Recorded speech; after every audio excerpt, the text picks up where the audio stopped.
we're a little extra late, but tonight I feel like is the only time we get a free pass for that. Hello, everyone, and welcome to Chill to Action. Welcome back to Chill to Action. Happy Sunday, my friends. Thank you all so much for hanging out with me and my favorite co-host, Mr. Over Here, Mr.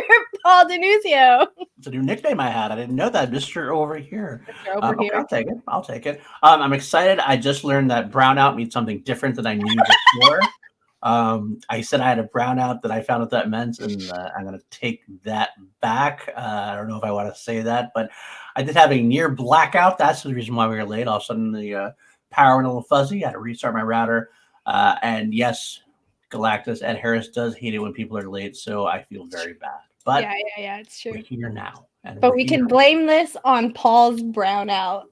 On my brownout. Yes. I changed up everything. Paul, I'm super excited to have you here with me on this Sunday. As always, I love hanging out with you on Sundays. As I just want to reiterate for a lot of people and just a reminder that next Sunday is going to be our last Sunday doing Chill to Action. Sort of. I did. As soon as I said it, I knew that I was already announcing it wrong. We're moving back to Mondays, y'all. That's all. We're just moving back to Monday. And that too, it's hashtag blame PLD. It's about my schedule. I go back to my old work schedule and yada yada yada, things you don't need to know about. But we are moving back to a Monday night where we were doing it for a long time anyway, so it's not much different. So. Yeah. So for this Sunday, God dang it, man, I had it in my head and now I can't be as quippy as I thought I was. For our penultimate Sunday episode, we decided to bring back one of our favorite co-hosts, the one, the only. You love him, you know him, Mr. Billy Belford. Hey, what's up, everybody? I'm back again on Chill to Action, where I belong, with Danny and the Brownout. Oh, man, I'm so excited to be here. Paul's getting all kinds of new nicknames tonight. You know, the other one, the Brownout. It's a good night. It's a good night, you know. I just saw you. I just saw you today, Billy. That's why I feel like we just hung out together. I literally, it feels like I time traveled from this morning talking to, some Schmodown rookies that live in a different planet. And then, now we're here, we're back, we're having some chill times here on Chill to Action. And as I always say, I'm here for the good ones. Mm-hmm. And this one was already going to be a good one. And then a certain free agency special happened and it became an even bigger good one. So we're very excited tonight to be joined by the one, the only Lady Justice, Marisol McKee. Woohoo! Yeah! Woo! There she is. Marisol? Yes, I'm good. Be seated. All right. All right. Oh my gosh. Imagine that as an intro, like we're back in live studio matches, right? Shannon busts out from the curtain. All rise, and then Marisol McKee just walks right out. Oh, Shannon's in a bailiff uniform. No, you're saying judge's robe. You're saying all the right ideas, dude. You guys have no idea how much I've been how excited. Just jump right into that. Like how excited I am for studio, for all. I've got a list. I've got all the things that I want to do. All this. The ridiculous judge gags and things and because one of the things I always loved about Schmodown has always been the theatrics of the studio matches and really getting into the entrances and everything. And that's one of the things I'm excited about Lady Justice and everything. And I cannot wait. Until we get into the studios and I could start putting some of those things that you're talking about into motion. It's a gold mine. You could do so many stupid silly courtroom puns and jokes and. There's a lot to mine there, and I'm looking forward to the day that we could do that.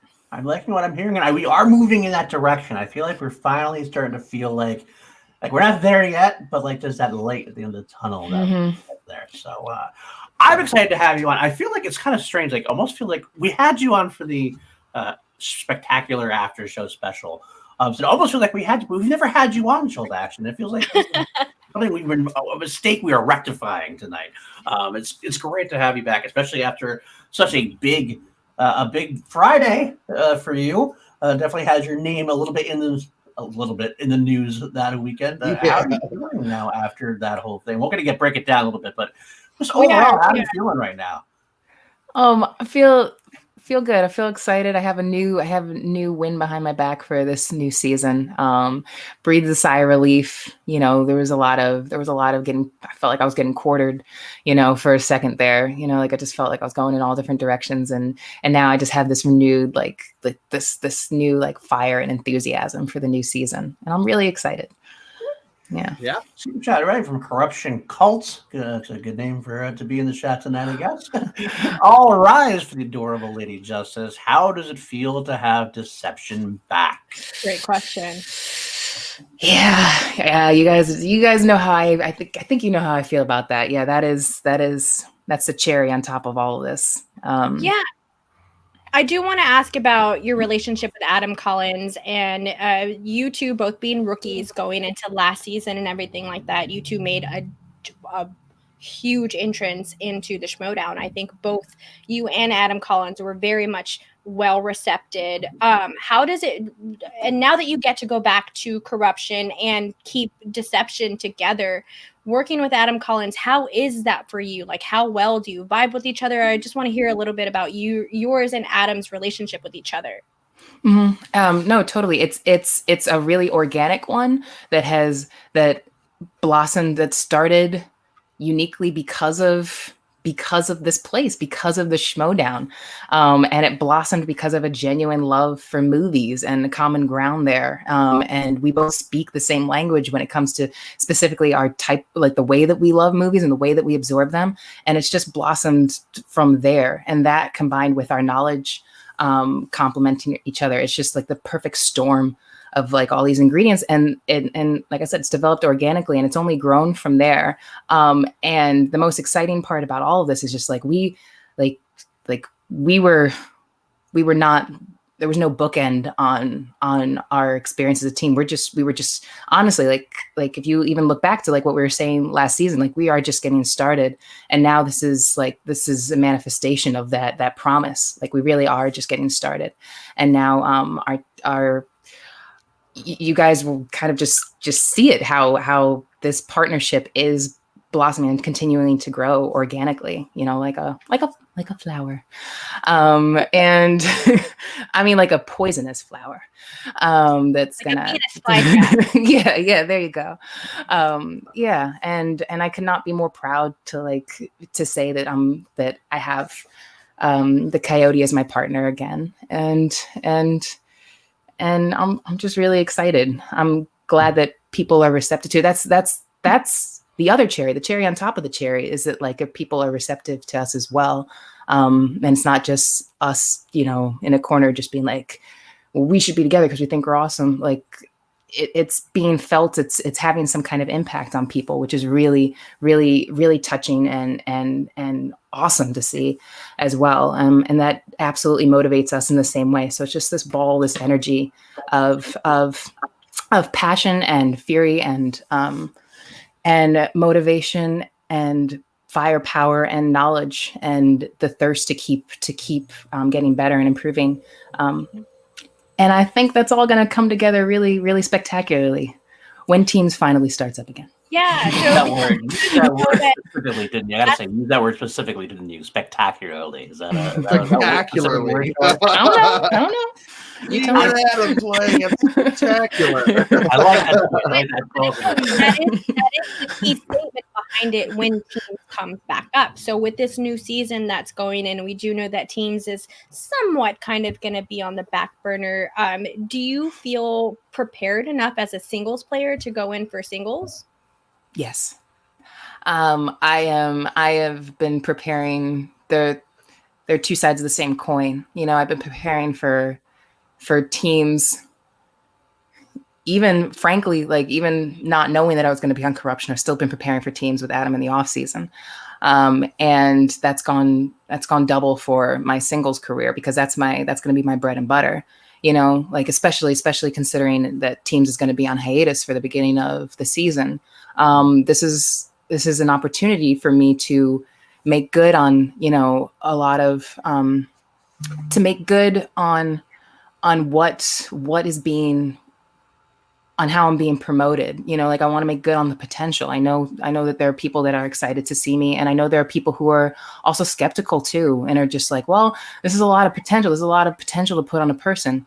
And I can only go out there and do the best that I can do. And that's the only thing I'm interested in doing, the best that I possibly can. And I owe it to myself and the people who are watching, to just try my hardest, prepare as thoroughly as I can, and give the best I can. And then my performance will speak for itself, and it'll land wherever it lands. And I'm okay with that. Like, because I know I'm going to put everything I've got into this.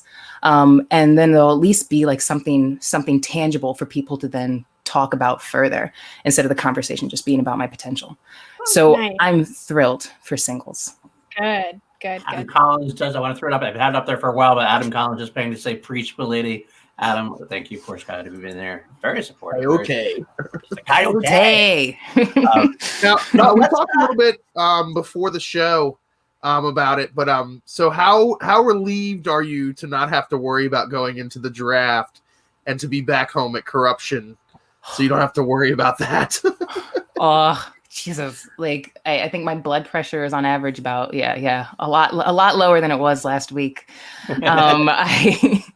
I was getting down to the wire with free agency. I know that Shannon was and members of my faction were pulling overtime to find those loopholes, to find those arrangements. And I wasn't sure if it was panning out. There was a lot of like I was waiting in the wings for a lot of it. So I was nervous about it. But now seeing that it's kind of all panned out, I am at an enormous pressure off of my shoulders, and now I can refocus and be with the people who know me best. That gives another added layer. What's exciting is that there are a lot of teams that are new teams and new combinations of personalities and skill sets. That is thrilling, and that is exciting. But it's also really exciting, and I'm not just being biased, like speaking from my faction, but it's also exciting to get, love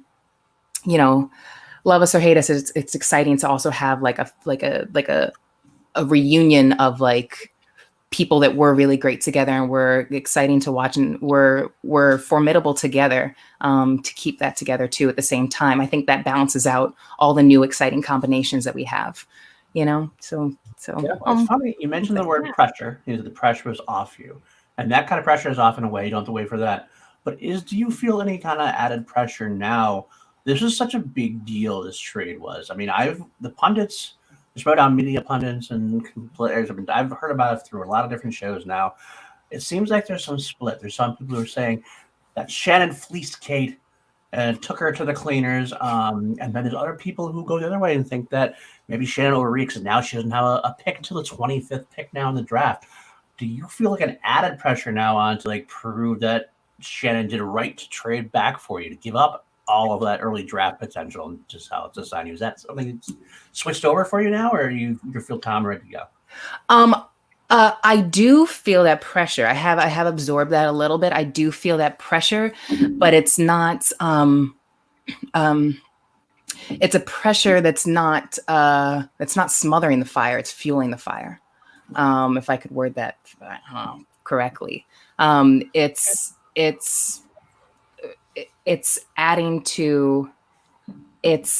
I'm cognizant of it, sure. But it is adding to my motivation to prove myself that much further. Not like, oh no, I don't know what's like, oh God, I'm worried now that like, what if people think that I'm not good, or like I'm not worth like 2 picks, or what, like whatever. I'm okay. It's more like, all right, challenge accepted. Here we go. I am gonna. It's up to me now. I'm gonna prove to people that I was worth this.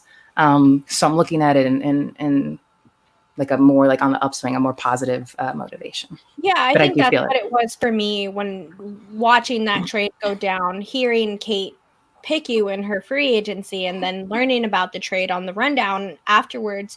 What that showed to me was the loyalty that Shannon has for you, especially you're going into your sophomore year. not too much of a game tape going into it, but what you've done so far in the league, not only by yourself, but with Adam Collins, has proven that you all work very well together. So with corruption, is loyalty something that's a higher priority than anything else? It is. It's not. Yes, because it's not blind. Like, it's not blind loyalty. It's not educated loyalty, like, or uneducated loyalty. It's not the kind of just like, you're my girl no matter what. Like, it's just like, no, we know, we all know each other. We understand our knowledge of this game. We all understand that intimately about each other. And like, it's proven. And it's like, no, it's in our best interest, to stick with each other. It's in our best interest for all of us to stick with each other. We collectively like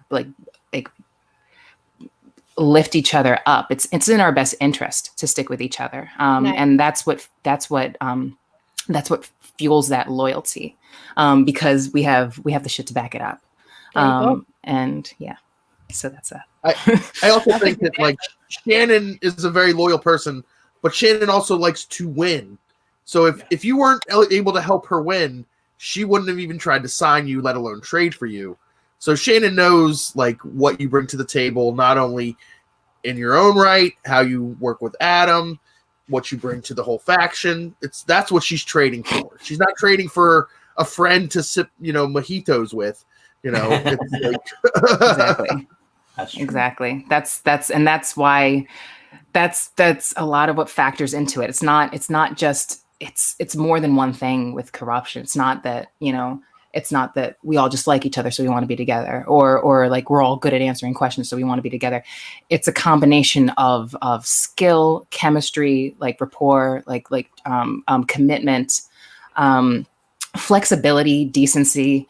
It's a combination of so many positives, and it's that stew, that magic, that combination of all of that. That's just like it's just. It's love potion number 9. That's what it is. There's this rule of thumb with energy, and if you align yourself with people that are on a higher vibration than you will eventually ascend to the same vibration that you are. You are on a faction with champions. Do you like that's gotta be feeling pretty good? So other than your partner Adam Collins, like are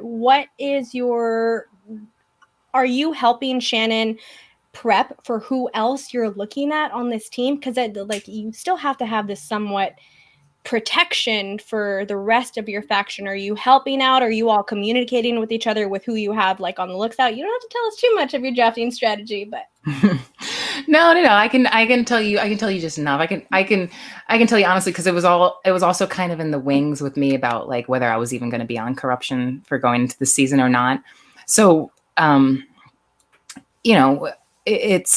I wasn't involved directly. I haven't been involved like as directly with the drafting and scouting of players, because like it's just like my status has been up in the air, like just in and of itself. But I know that has been that even in itself, because Shannon knows what she's doing. She's going to cover all her bases and use all of her resources as intelligently as possible. And that I know that they have been, at least I'm aware that my faction has been using, it's been a collective, like a group effort, has been moving even as a faction because we're all invested in it. We are close knit. We all are invested in not only each other, but like the people that we will potentially be bringing into this faction as well. That's not a decision that Shannon understands. That's not a decision that should necessarily be made by just one person.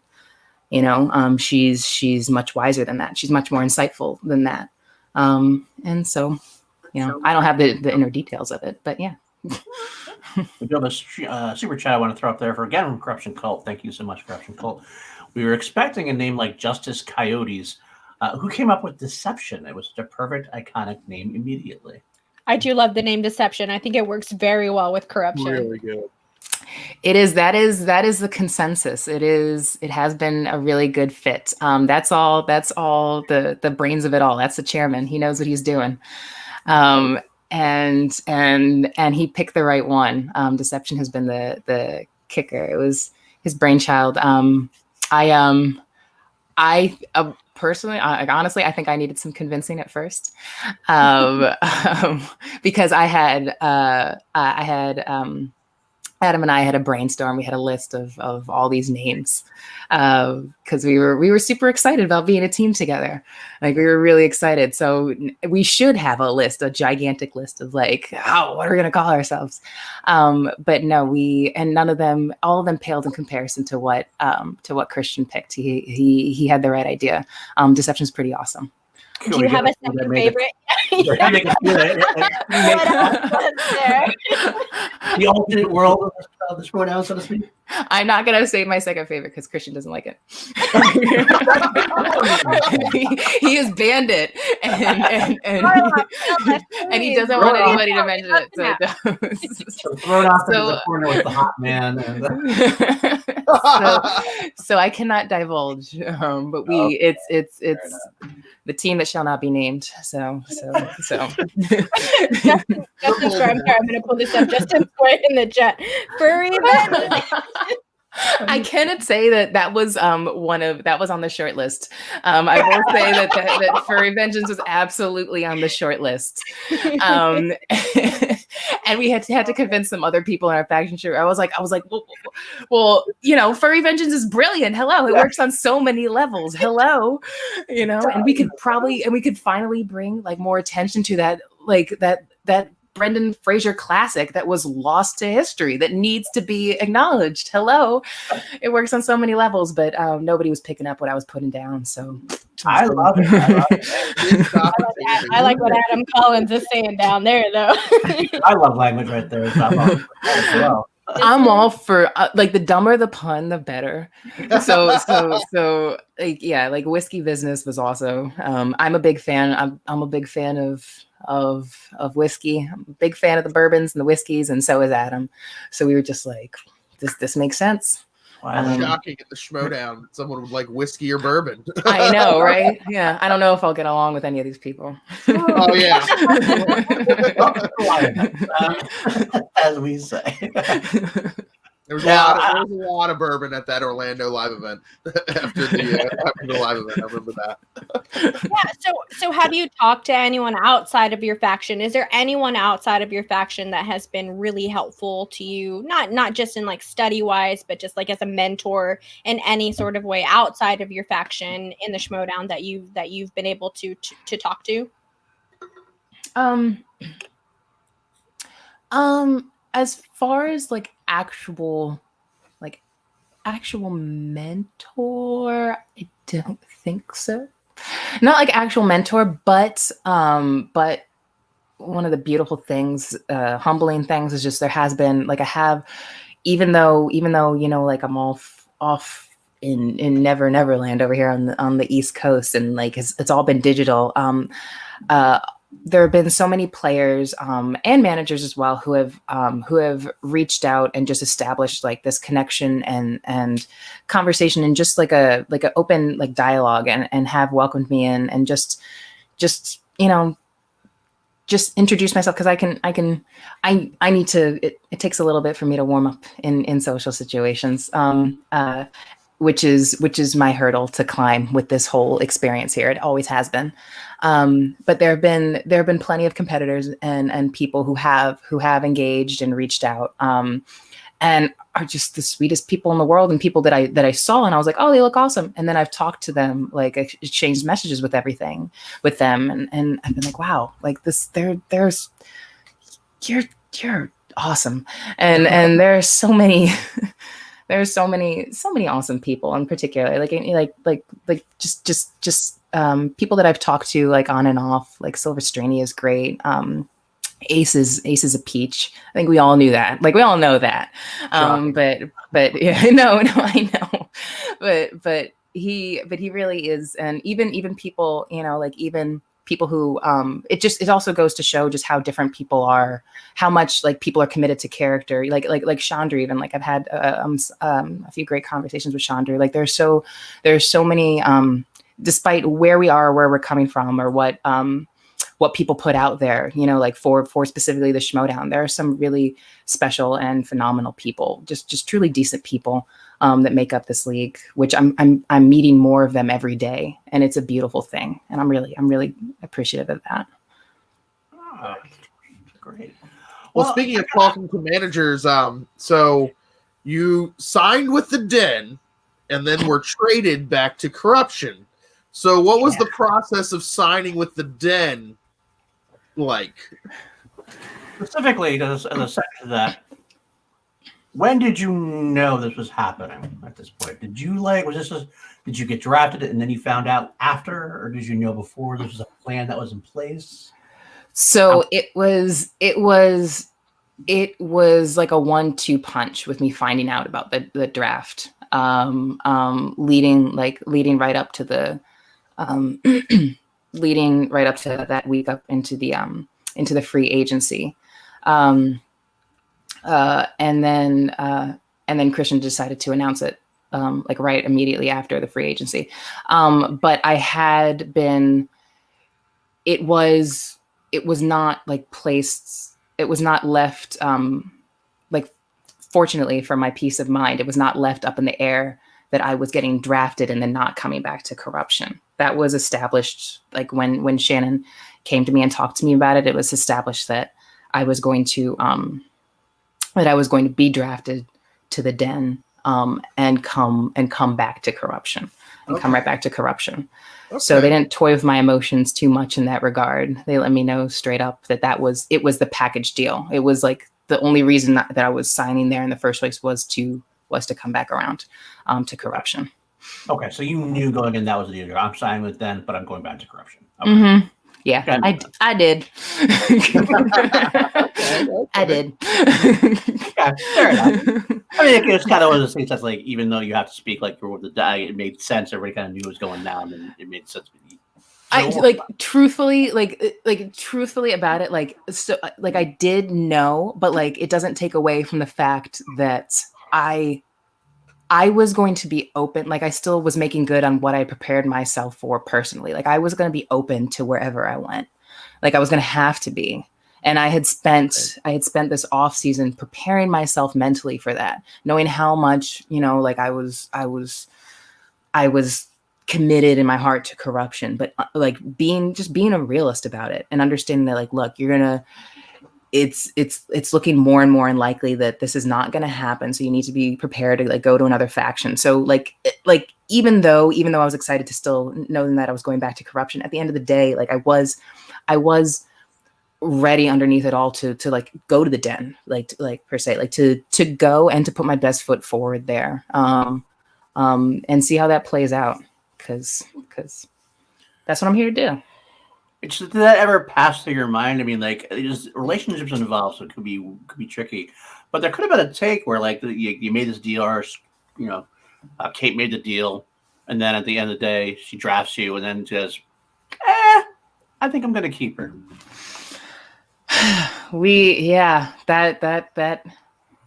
That you'd never really know at the end of the day. Right. That would have been some crazy shit.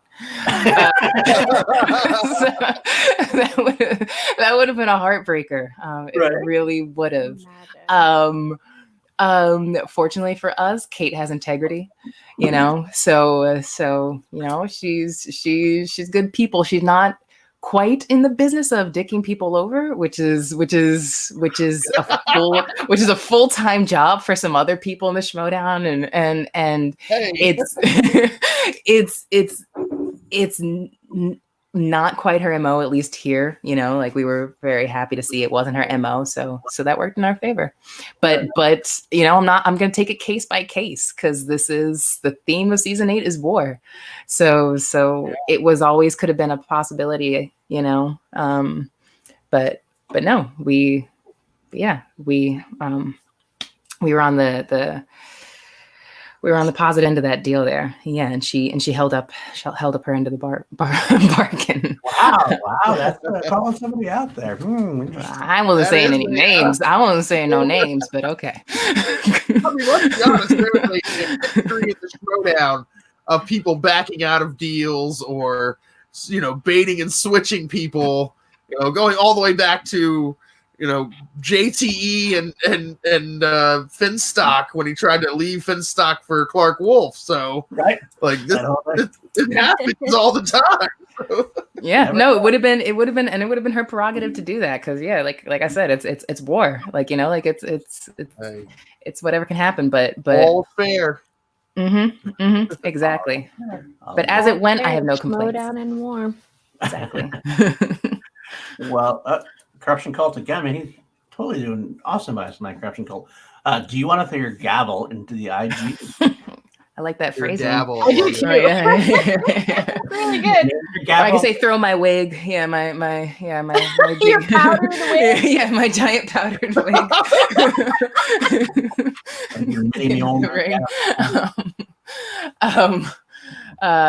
That's an idea for studio cosplay.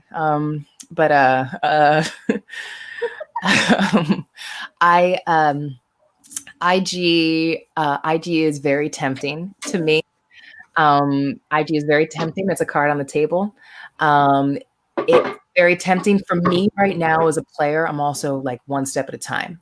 Like I'm trying to really, I still am unproven to a lot of people out there. I'm still unproven just in singles and teams. I still have unfulfilled potential. I still have results that I am expected to deliver.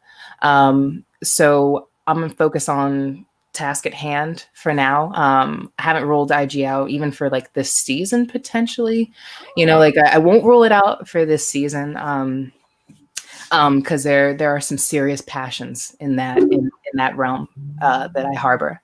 But it would also be, as we all know, IG is a whole commitment in and of itself. That is it's a different beast than singles and teams. And I am focused on singles and teams now. So that's what I'm going to do.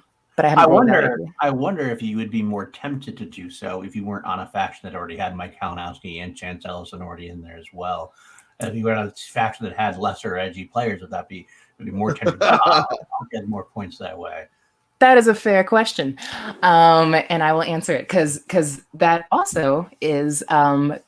Not gonna lie, that also is kind of a factor. Like, would I think about it a little differently if like let's say like whatever, let's say like I got drafted onto like Usual Suspects, you know, like if I went into the draft and I got picked up by Sam like really early in the draft, I'm like, okay, and the three players that they have there are not IG heavy, like, you know, like not IG or Star Wars heavy. I would be like, okay, here's an opportunity here. So maybe this is where I can repivot like my.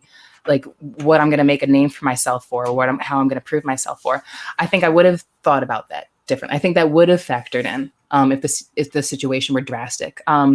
Right where this path has led me, like I'm very flexible. I'm very open to those kind of things. But where this path has led me, I'm back here with Corruption, and it is an IG heavy like home already with these Titans that I've got with these guys in here. I'm like, okay, that simplified it for me. I'll say that. And so I'm like, okay, teams, singles, and then teams down the road. Hey, never know what the future will hold exactly. So. Exactly, and I'm not throwing IG to the wind. I still incorporate that stuff into just how I absorb movies in general, because, like I said, there are already a decent amount of categories in there that are already just things that I just already love and already know a lot about and learn about anyway. So it still isn't abandoned and just thrown off to the side just because I'm doing singles and teams. Right. And there are a lot of opportunities for exhibition matches going forward. There's going to be a lot of extra matches going on this season. So if you had to pick an exhibition match that you know that you would crush in anything, like either just one specific movie or a specific category, what do you think your exhibition match would be? Harry Potter. Hey! I showed this is a fun fact for everyone out there. I forced everyone else in here, Marisol, before you came in here, to listen to the Ronald Weasley Severus Snape bop that with the Potter Muppets. Oh my God, that Neil, what's his name? Neil Sasarga? What is his name? Yeah, from like, honestly, I could not tell you. I'm so sorry, but Severus Snape. Dumbledore. Yes. I know. I forced them all to watch it before you came on. It was my eyes out. And I wasn't present for this. No, I know. I wanted to. It was punishment for my terrible Harry Potter joke that I told. If you had to choose, would you choose George Weasley or Dead Weasley? I mean Fred Weasley. And that was a terrible joke. Okay, all right. Disrespectful. I would not have laughed, sir. I don't need other people to laugh at my jokes. That's what I'm here for. You laughed at your own jokes. We did. Ben Rainer, thank you, Ben. War, what is it good for? Absolutely everything in this program. That's very true. It is war. What is it good for? Absolutely everything. It's crazy. All of these rivalries that we have, like kind of like now after the the free agency special. You got the Finstock exchange with Rocha, and then Bateman and Merle are now in the dungeon. But then it turns out that Bateman backstabbed Drew McWeeny, who's back with the usual suspects. And, the champs are just kind of sitting back. They got their squad. They're ready to go, They got the pieces in place. They got the soldiers they need for war. And, it's going to be an exciting year. Well, I got to ask this now. This is a big question. I'm curious how you're going to respond to it. Shannon made her declaration, proclamation. Her proclamation. She had her 3 players, and she said if anybody went after Marisol and Laura Kelly, that she was going to basically cut them. Physically, I think actually legitimately was scared for people's lives. Shannon owns Shanks. Yeah. She's in the medical field. Where did She has an army of scalpels. She knows where the veins are, like which ones to snipe. Yeah. You won't even see it. It's from Quick Nick. And people were like, "Oh, that ain't gonna happen. Exactly. There's no way she can do it. There's no way they're gonna last the draft. That's not gonna happen." Yet here we are. She's pulled it off. She's gotten you back. Now there's Laura Kelly still out there. I feel it's even going to be more difficult now to get Laura Kelly. Is there a plan that could possibly still work where she could still finish up that proclamation and get Laura Kelly back onto corruption? There is a plan. That is not because I know that there literally is one today, but it's more like a never say never situation. And it's not, it's never been in Shannon's interest to listen to people say, no way, never. Right. Like what, like you see her, she says to herself, she's like, okay. Like, yeah, like she means that when she says it. Having that defeatist attitude is not gonna serve us at all in getting back Laura Kelly. So she won't, and Shannon will bleed and fight till there's nothing else to give, in order to get her core back. Like she put in so much, put in a lot of overtime to get me back, and I know that she's going to do double because it's even a trickier situation now with Laura. And I know that she's up to the task and that she's going to do it. So it's a never say never situation. I know that it's improbable, of course, like that's what the conversation is. And yeah, like, I ain't no betting woman, but probably shouldn't go all in on it. Sure. You don't bet against the queen. You don't bet against the queen. That's true. You also don't bet against the queen. She's already proven one thing, right? Maybe. Yeah. 2 is not out of reach. That's for sure. Yeah. The one thing that you have going for you is there's all these shiny new toys in the Star Wars division. There's all this hype around like these Dragon Con players and Star Wars Newsnet and all these other people kind of forgetting about, the Sith Queen that is Laura Kelly. So she might be there. She might be available for Shannon. And Shannon's also mentioned it too. Like she mentioned, like when people get really focused on one of us, like people got really focused on me and Laura, and gotten really focused on me, and now really gotten really focused on Laura. Like Shannon's saying herself, like there's a lot of other gold to mine out there, like and look at these factions that have now. Look at what we're going into after free agency. Look at some of these lineups that we already have alone on like the dungeon blew everybody's socks off. With this free agency, that's thrilling to. No way Laura ends up on corruption. Hey, just ask Drew McQueenie. You can't trust Ben Bateman. Just ask Drew McQueenie. It's fine. Don't pin that on Bateman. I'm not even going to pin it on Bateman. Like I'm saying, it's just everybody. Like I'm saying, like I was just saying, it's improbable, and people don't. It's not just him. Like plenty of people think that it's not likely, and as we've already learned, like nothing's impossible. And I'm a Philly girl, so it ain't over till it's over. All right, so let's just see what happens. Wait and see. Well, that's all we can do at this point. But I will say that Shannon definitely proved people wrong before.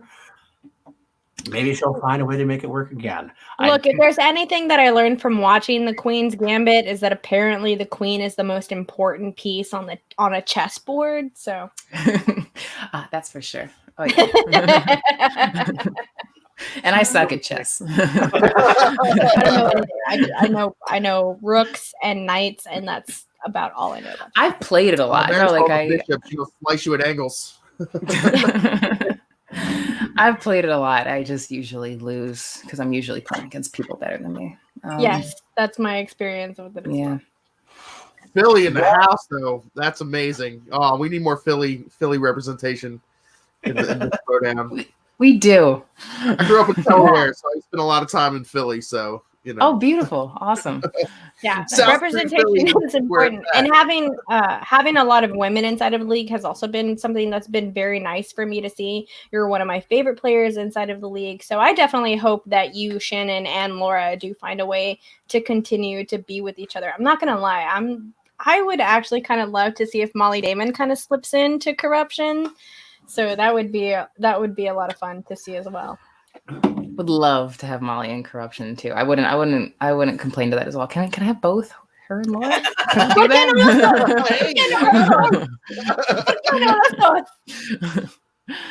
No. There's Jillian Michelle. Jillian, love you as well. Hey, Jill. Now, I gotta ask though. I mean, let's face it. You're definitely more. You're a fan of the Schmodown as much as you are a competitor of the Schmodown. What did you think of the other free agency decisions made? Like, which factions do you think, besides corruption, who won potentially, and who maybe needs to do work more at this point? I think mine pretty much line up with what I think people were saying. Yeah, the like props to Kaiser for doing a full 180 on that. Like started from the bottom, now he's here. And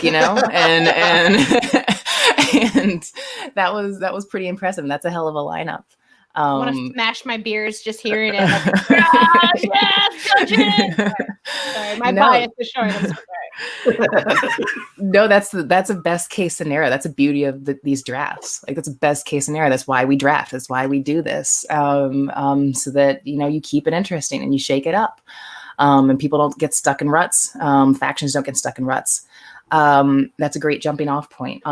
That was a huge surprise. I think I'm with everybody with Merle and Bateman saying where they were going. Those are pretty big moments in the night. Oh God. Who else also jumped out at me? I was so thrilled. This is just a personal thing. McWeenie is one of my favorite players who's ever played. And to see him come back was huge. That was huge for me. That was huge. And I'm really excited with the the usual suspects, what they have, that trifecta that they have lined up there. That was, they made out pretty well with that. And it's, and since, you know, like Sam's high up, he can now then focus on, he's in a prime position to get an excellent Star Wars or IG player, whoever he wants, you know, to really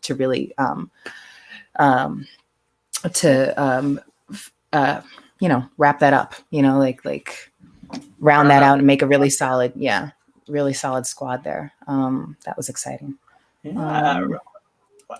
Danny just Look, I knew you were gonna bring this up. Damn it, Paul! No, brought it up.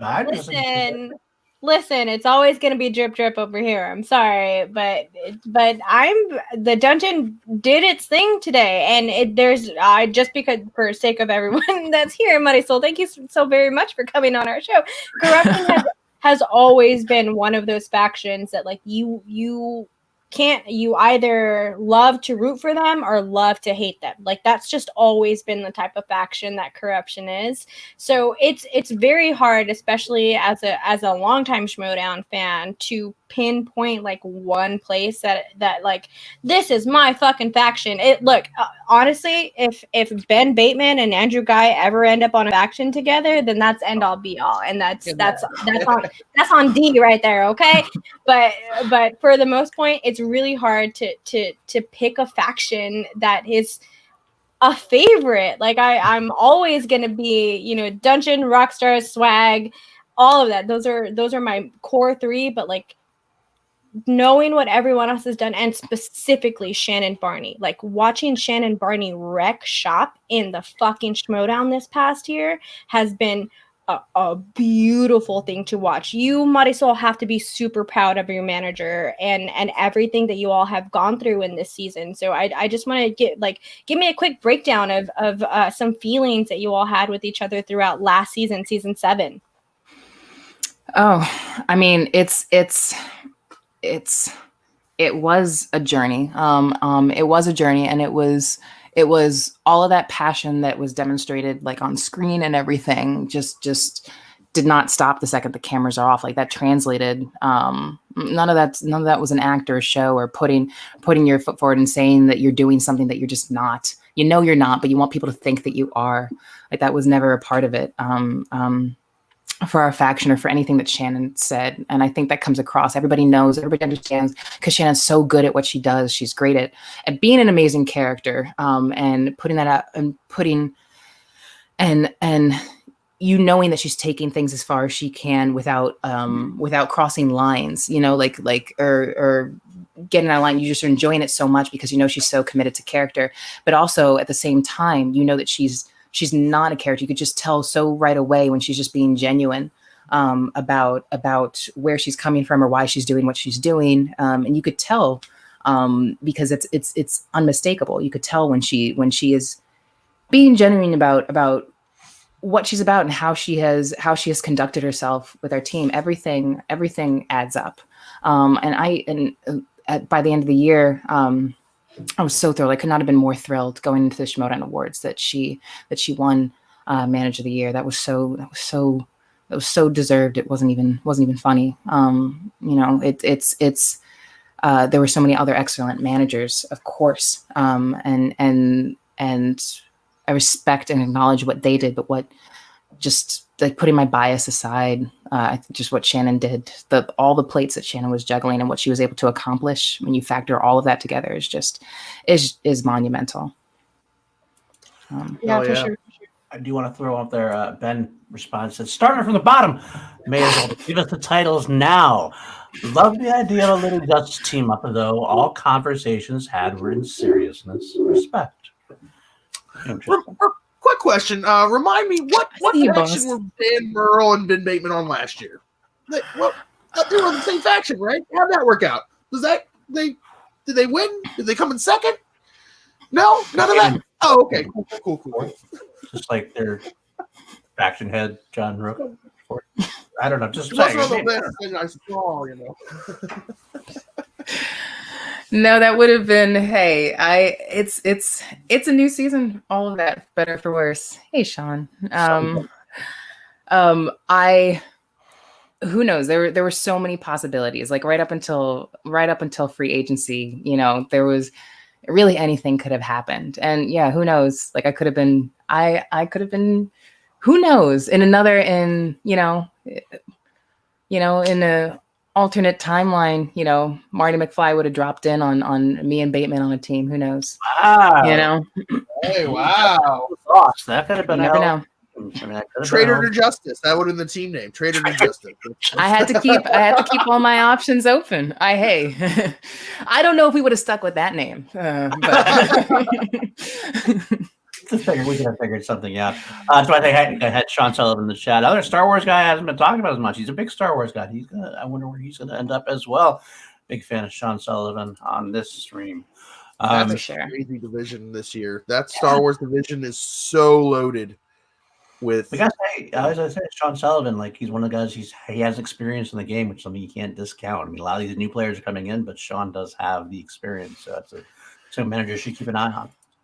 Speaking of that, you've now been in the Schmodown for a little while, and we have a plethora of rookies coming in. Do you have advice for rookies heading into this season? That's a great question. Oof. I mean, I'm still figuring this shit out myself.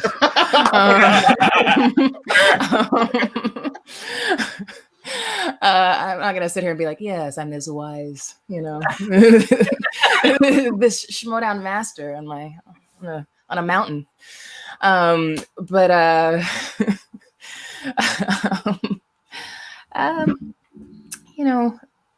Everybody, I don't know. Everybody's got different things that fuel them. I think it's important to do the best for yourself and take it a goal at a time. This is just me, like my personal advice, because I know some people have gone in and said like they want to be the king of the world. They want to come in and change the entire Schmodown and take it down. And some of the best players we've ever seen have come in and done exactly that. Smets came in and did that. He came in and tore that shit apart. And he said he was going to when he came in. Yeah. That was his, So I maybe my advice would be more conservative. It sounds like less sexy and just more conservative. But just truer to myself. Just understand your goods. Know what you really truly can do. Don't overshoot, your expectations, but like hone in on like what you really know that you can do and what you can excel at, but like find your confidence in that and make that be your thing.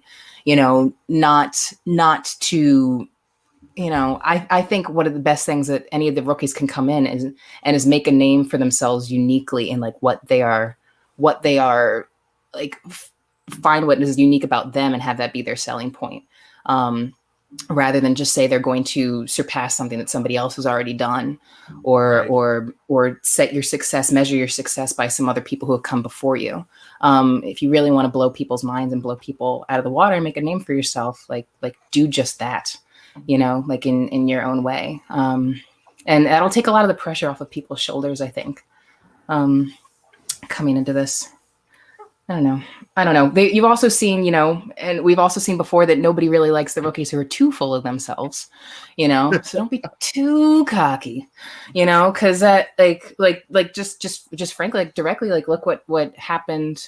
And again, it just depends on what you want for yourself. As long as you're true for yourself, none of this, there's no right or wrong answer with this. But even when I'm thinking like when Oyama came in and like, yeah, he was winning and, and he got a title really quickly.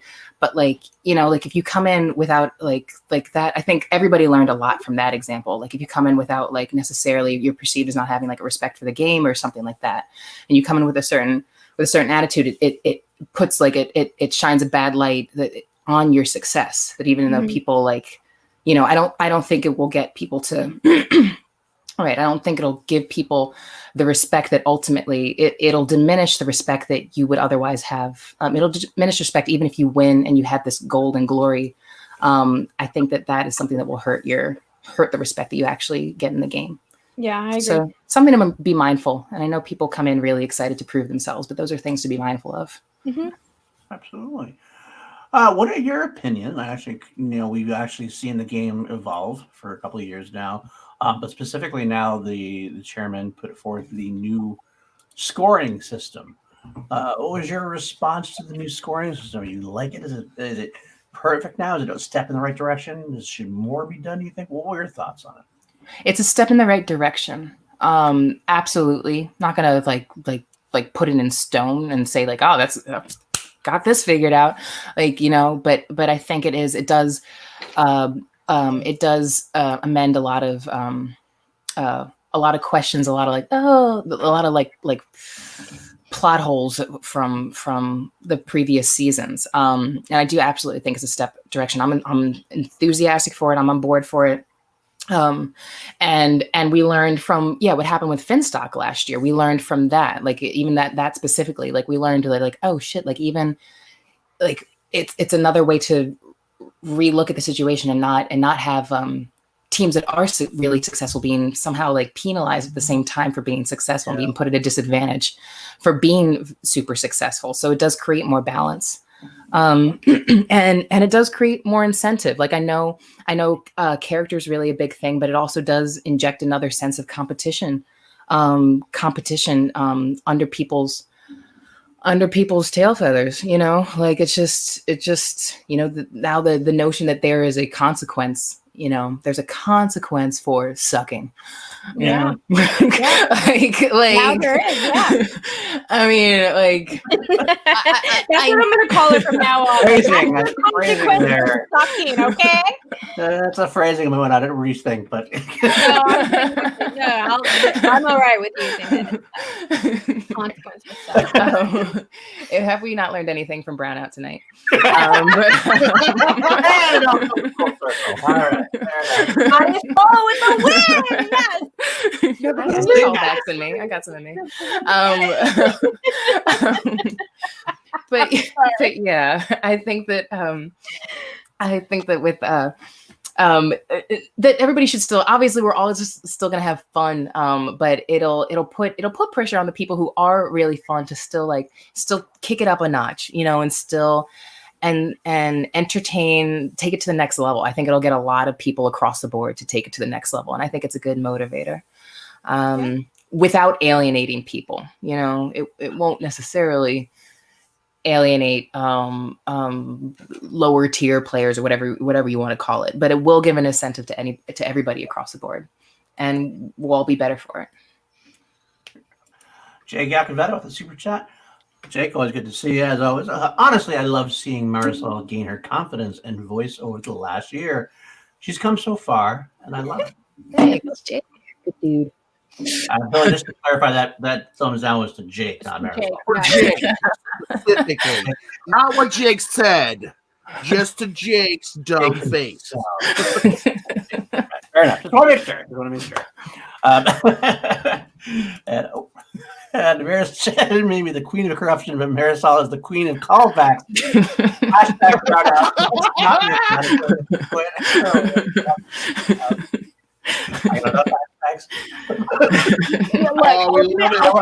Look, Paul does this to himself, y'all. Like, Paul does this to himself. This isn't anything that we ever put on Paul. Paul does this to himself. I think I'd rather keep hashtag blame PLD. I think at this point. I think I'm going to replace Paul with Marisol until the action. Thank God. Just for the callback record. Fair enough. Well, I do think we'll have actually one more question before we go to this or that. The question that Billy and I'm going to give credit to you, Billy. You appropriated it, stole it from Kaiser, but I do like it a lot. Kaiser handed it down to me personally. He said, Billy, this is a great question. You should use it. You're an amazing person. And then Mr. Brownout up there decided to start co-opting it himself. So John, the greatest man alive, Kaiser, he likes to ask people to pick a double feature. It can be different today than it is yesterday or tomorrow. It could be tomorrow, next week. But to pick a double feature that you would show your friend, you would get your friends and family together to watch. as a family or as a group of friends, just what 2 movies would you choose Tonight. for that feature tonight? It wasn't so late. Could be any 2 movies. No, even if it is late, okay? Oh God. Joking.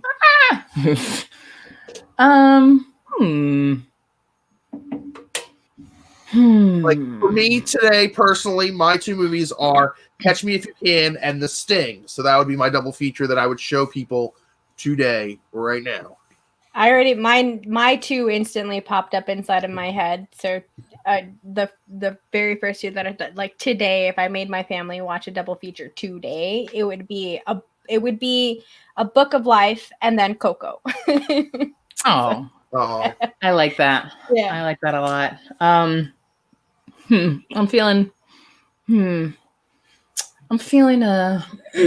because I had Mean Girls on my mind recently.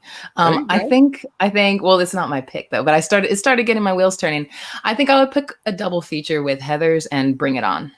Nice! Oh, I thought you were going to put Clueless and Mean Girls, but Heather yes. 100%. That's also a big a good example of my high school experience are those 2 movies. So Very people up to their heads and like, okay, what is going on here? Oh dang. Scandalous. I mean, without all the murder. Minus the murder, but no, but yeah, for the reasons that I'm picking, like that biting edge that I just love. I really, really gravitate towards the high school movies that are written by women, and Clueless is a great choice. And what Mean Girls got me thinking about it too. And just like, I think about the ones that really have that bite and really just like kind of get it and are some of the strongest satire about that high school experience and are layered, those layered, delicious kind of movies that would work. I could also see Heathers being a double feature with Jawbreaker, but Jawbreaker is not as good. Yeah, that was. I mean, Jawbreaker really has its time. It has its place in time, but it didn't just necessarily age as well as it could have. No, it did not. Sorry, some of the characters that are in there. No, yeah, no. I see you trying to be Heathers, and you're cute, and I see you, but.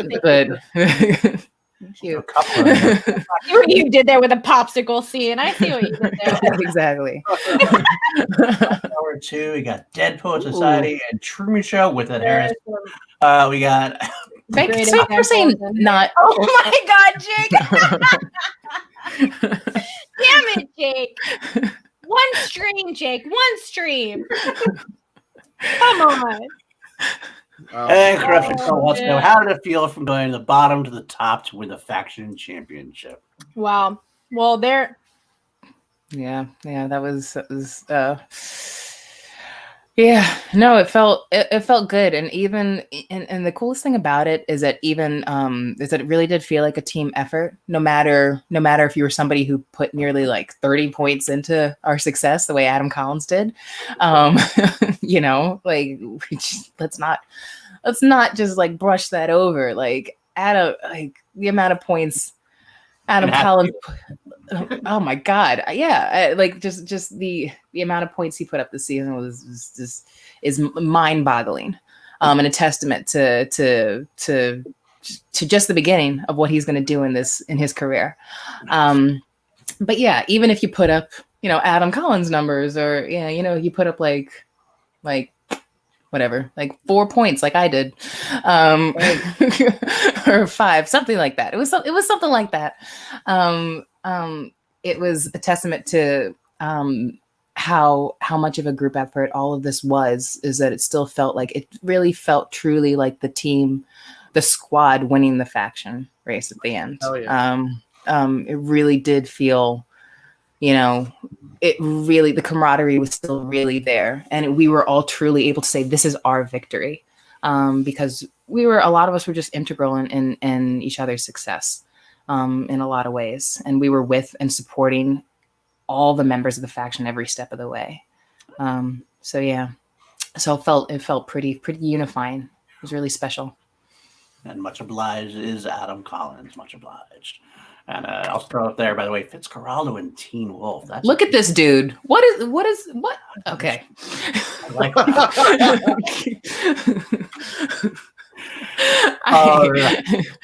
that is, hey. I mean, sometimes I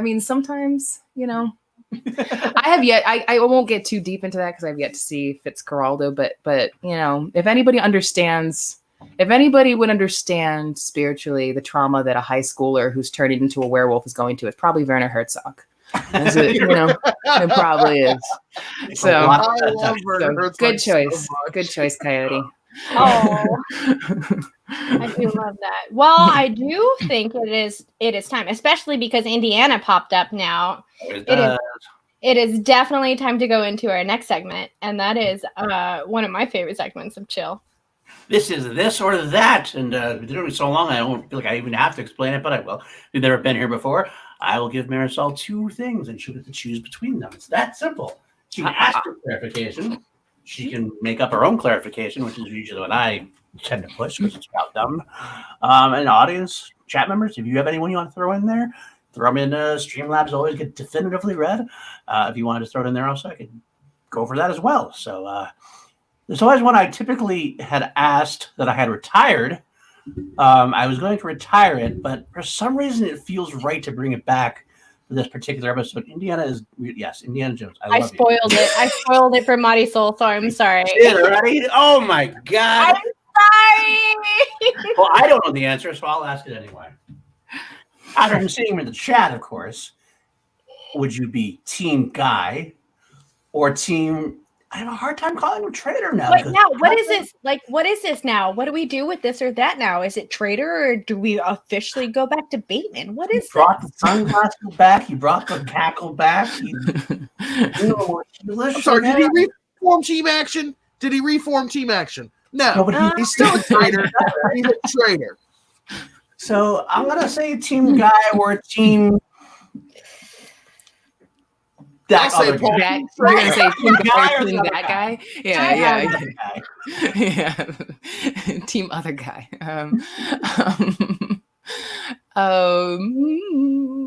What a loaded question. It's our favorite question to ask. It's like loaded fries. That's the next one. Let me just play it safe. Let me just play it safe and give you a boring answer and say Team Guy. Team Guy. Yeah.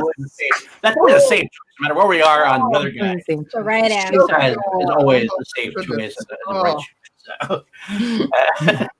And Justin, I love you, man. Maybe I think one of our compilations did. That was pretty good. Thank you, Justin. Thank you, buddy. All right. How about we'll do the next one that Billy just kind of teased there. Poutine or loaded fries? Oof. I'm a bacon girl through and through, so I'm gonna get some loaded fries. That is a great answer. You are 2 for 2 as far as I'm concerned. And you could put some extra whiz on them too, because I'm just no. I'm suddenly hungry. Not wit. No, not wit. No. Never oh, wit. No? Never wit. Look, are you surprised? That's what happens. That's Philly. I tell you, Philly does. Are you surprised? Philly does. It's all right. It's all right. I'll let it slide. Look, I got it running through my veins, man. Like I don't know what you want from me. I bleed whiz. Okay. All right. Oh, okay. So I'm gonna ask the question for Jake. Pineapples on pizza? Yes or no? No, absolutely. Hawaiian all day, every day. Hawaiian for life. For life. Jake is officially a fan. Oh no, have they left? Oh no. Hi, hello. Welcome to the Muddy. You said you like bacon, podcast. not Canadian bacon. That crap, that fake bacon. So okay, so I could get my Hawaiian. Excuse me, I can get my Hawaiian pizza any way that I so choose, and I will put just straight up sliced ham if I want. I will put some bacon, or I'll put Canadian bacon. All right. But no matter what kind of swine is on my pizza, no matter No matter what kind of swine is on my pizza, there will always be pineapple. That's all I know. That's all that I know. She said no matter what kind of swine is on my pizza. I did And, like that part of it, but it was just the second part of it that's just hard to. and I'm just She gonna thinks love she you made- forever, Marisol. Like I can't. It's official, man. Will you marry me? Like let's get this figured out now. It's okay. No, yeah, no. We'll team up, and I will fight both of you. It's okay. Yeah. I'll fight you guys. Yeah. Fight you over this I pizza. don't know why we ask all these skinny people about food, Paul. All these skinny minis don't like really don't even eat. I know. That's Look why at that. you don't ask skinny people about food. All right. I'm so You ask sorry. people the six packs. You ask Look, people who have the kegs, so that's what you ask. They're the ones who wouldn't understand food. So. I'm so Sorry, sorry you to get Texas. distract. I'm so sorry to distract this episode into this comment, but like we should genuinely have the "We're New York Now" GIF up for us to specifically when we're on screen. We will have to find that. We'll definitely have to find that. Yeah, there was no pineapple on that pizza. There wasn't. Definitely. There was not. Marisol, so before, I'm going to let Paul finish just for that. I was going to ask you a question, but I'm going to let Paul finish just for that. Sorry. There's one fact from Justin is where carryover from Live with Roxy was it Adam Sandler or Jim Carrey? That's an interesting one.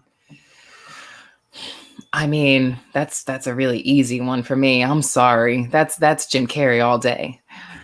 Okay, I can see that. I think there's an Adam Sandler renaissance coming, according to Roxy, or it should have been, but I mean, if that's your authority, sure. But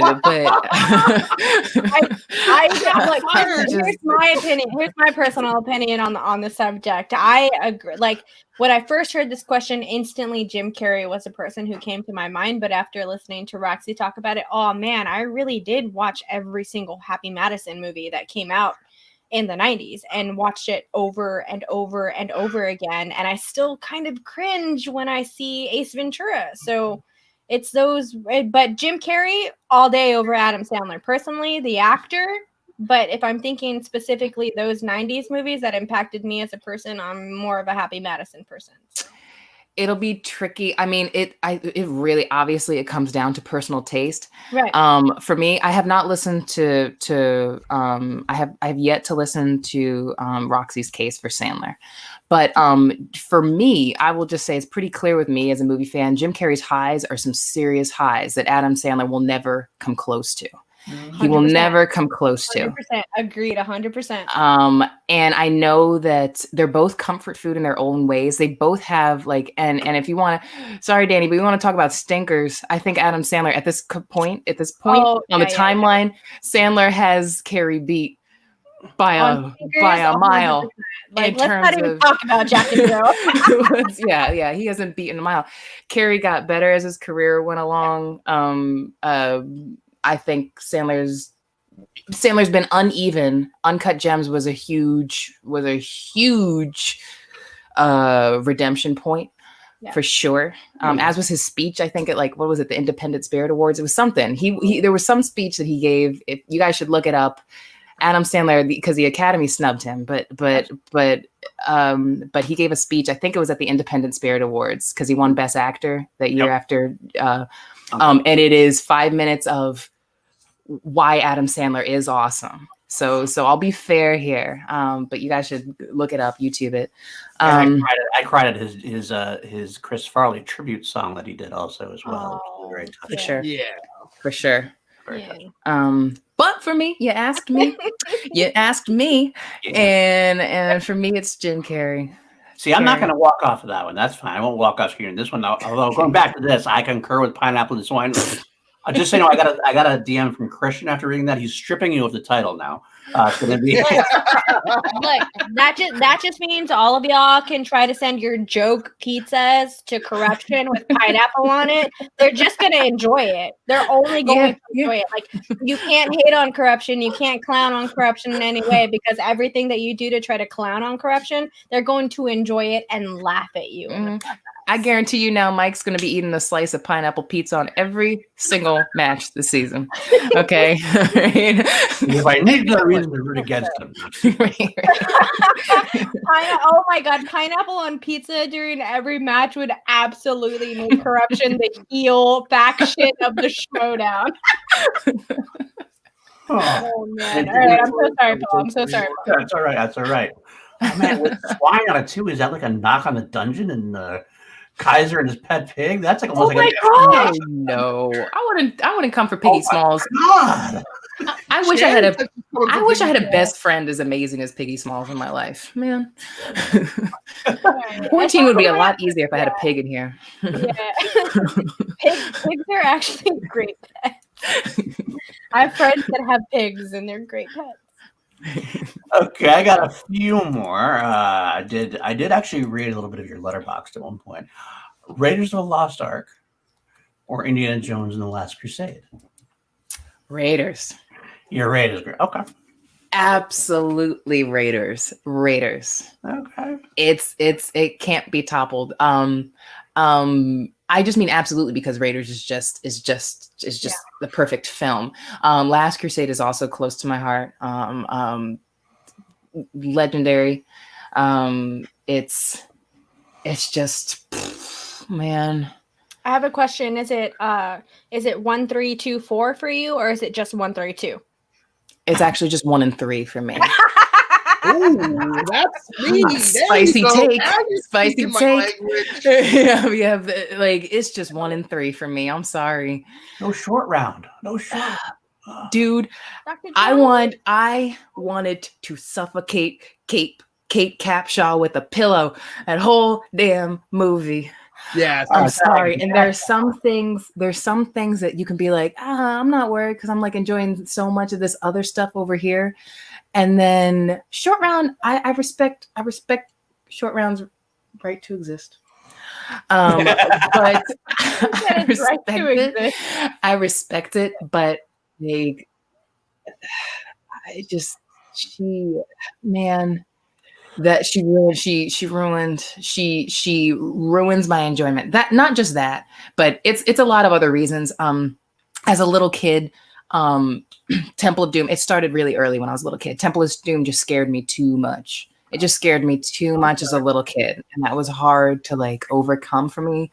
It just scared me too much. I thought it was too mean-spirited. I know that's not a popular take. I know. But those things added up and they didn't heal with time. They only just kind of just cemented themselves. You know, they're just kind of there. They're just kind of there. They're just kind of there in carbonate. And now it's just at this point in my life, it's just 1 and 3 for me. Those are my okay ones. Yeah.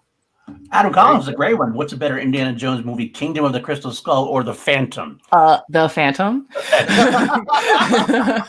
I would agree with that.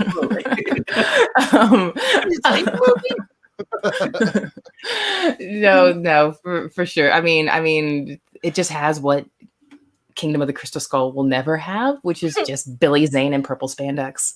It just you can't top that. You just can't. And there's also just like in all seriousness, the Phantom is capturing some of the gleeful, just this gleeful, almost irreverent, but still just this abandon, like actual gleeful, true abandon in the sense of adventure that Kingdom of the Crystal Skull was trying to duplicate, but just didn't have that magic there anymore. Okay. And the Phantom channels it actually really well. It's really good in its homage and its old timey adventure channeling of that spirit. I think it gets it. I'm gonna throw an audible in here and ask you. This is not a this or that, but Indiana Jones 5, Harrison Ford, James Mangold. Your thoughts? Hopeful. Still going to be hopeful. Okay. You know, I just like I have like I just described to you such an up and down, you know, relationship with the entire franchise. But the goodwill like bears out. Like, you know, like it's just so fond. I'm always going to be ready to give it another chance. Not like, oh no, it's over. It's done. It's over. Harrison Ford is 90. It's over. Like I'm not even going to take it that far. I'm hopeful and know that I'm sure. I trust Mangold enough as a director that he will have learned a lot. He will have considered taken into consideration what people didn't like about Kingdom of the Crystal Skull. You know what people's expectations are. And Ford isn't going to do this. Like, Ford isn't going to do things that he doesn't at this point in his life. I don't think he's going to get out of bed for something that he doesn't think is actually worth his time. I do trust that. So I am going to give it the benefit of the doubt. I'm excited.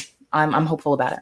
Yeah, I'm hoping that it's Indiana Jones as just like a total old grandpa stoner, just telling stories about history. And it's like a flashback, and it's someone younger playing Indiana Jones, and it's like it's basically that era between young Indiana Jones, like the River Phoenix TV show, and like the first movie. Like I hope it's somewhere in between there, and they get an actor to play these things. And I just want to see Harrison Ford all the time. That's all. Like Alden Ehrenreich, right?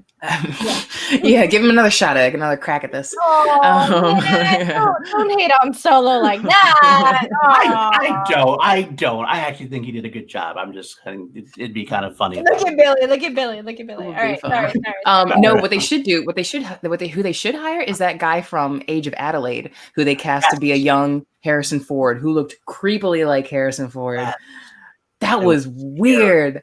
Age of Adelaide, oddly based on one of these books that's back here. I'm going off. Sorry. No, you're good. You're good. But like also kind of to your point, Danny, like if they are right about it, but they're thoughtful about it and do. I mean, you don't need to do like necessarily like an old man Logan kind of story with Indiana Jones, but like even something like take a leaf out of Rocky's book, where how you gracefully age a franchise and how you gracefully take a character from one point of their life to another point in their life, and how and what would they actually do? How would they cope? Like we don't really want to see you putting a 70-year-old man in action scenes, and we don't want to really watch his stunt double do this stuff, like we did that, like that. We don't, there's another way to have like we said, find the next evolution of the story. There's another way to have an adventure about Indiana Jones, while acknowledging that the character's at a very different point in his life. Yeah, I just don't want to see him die. Like I was very sad when Han Solo died. Sorry, spoilers, but like I don't want to see Indiana Jones die on screen either. I don't think we will. I don't think they will with it. I don't think that's the speed for Indiana Jones. I don't think they would take that there. There's too much. It's a Lucas property. There's too much well, so was Star Wars. But like I think they wouldn't take it to that point. If Ford does want to bow out, they'll do it a way that doesn't involve painful death. I'm sure they'll find a way. Oh my God. He goes back to the Temple of Doom and gets his heart ripped out. Oh. I will be crying. The 6-year-old in me will be bawling. Okay. I think all Indiana Jones fans would riot if that actually happened. Like to just bring back. No, it would be worse if he was abducted by aliens. That would be worse than maybe having Crystal Skull. So we're still all right there. Oh man. As long as they don't like beam him up while he's hiding in the fridge, I'll be okay. God,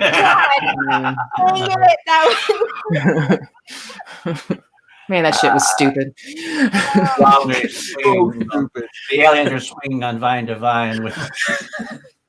Yeah, we're watching Tarzan all of a sudden. What the hell is going on? And then Shia LaBeouf comes on like a hollow screen or something. Like, oh man. My head hurts now. I know I just cross franchises, but you understood the reference. Oh man. All right, I got a few more I'll throw in there. Right. This is a timely one after today. I don't know if you saw it or not. Kong or Godzilla? So okay, I will just answer honestly, but this is not based off of the trailer. Honestly, for me, is Godzilla. Absolutely Godzilla. All right, that lizard is gonna blow that monkey in the dust. That's fucking all right. Yeah, he is gonna obliterate him. Okay, all right.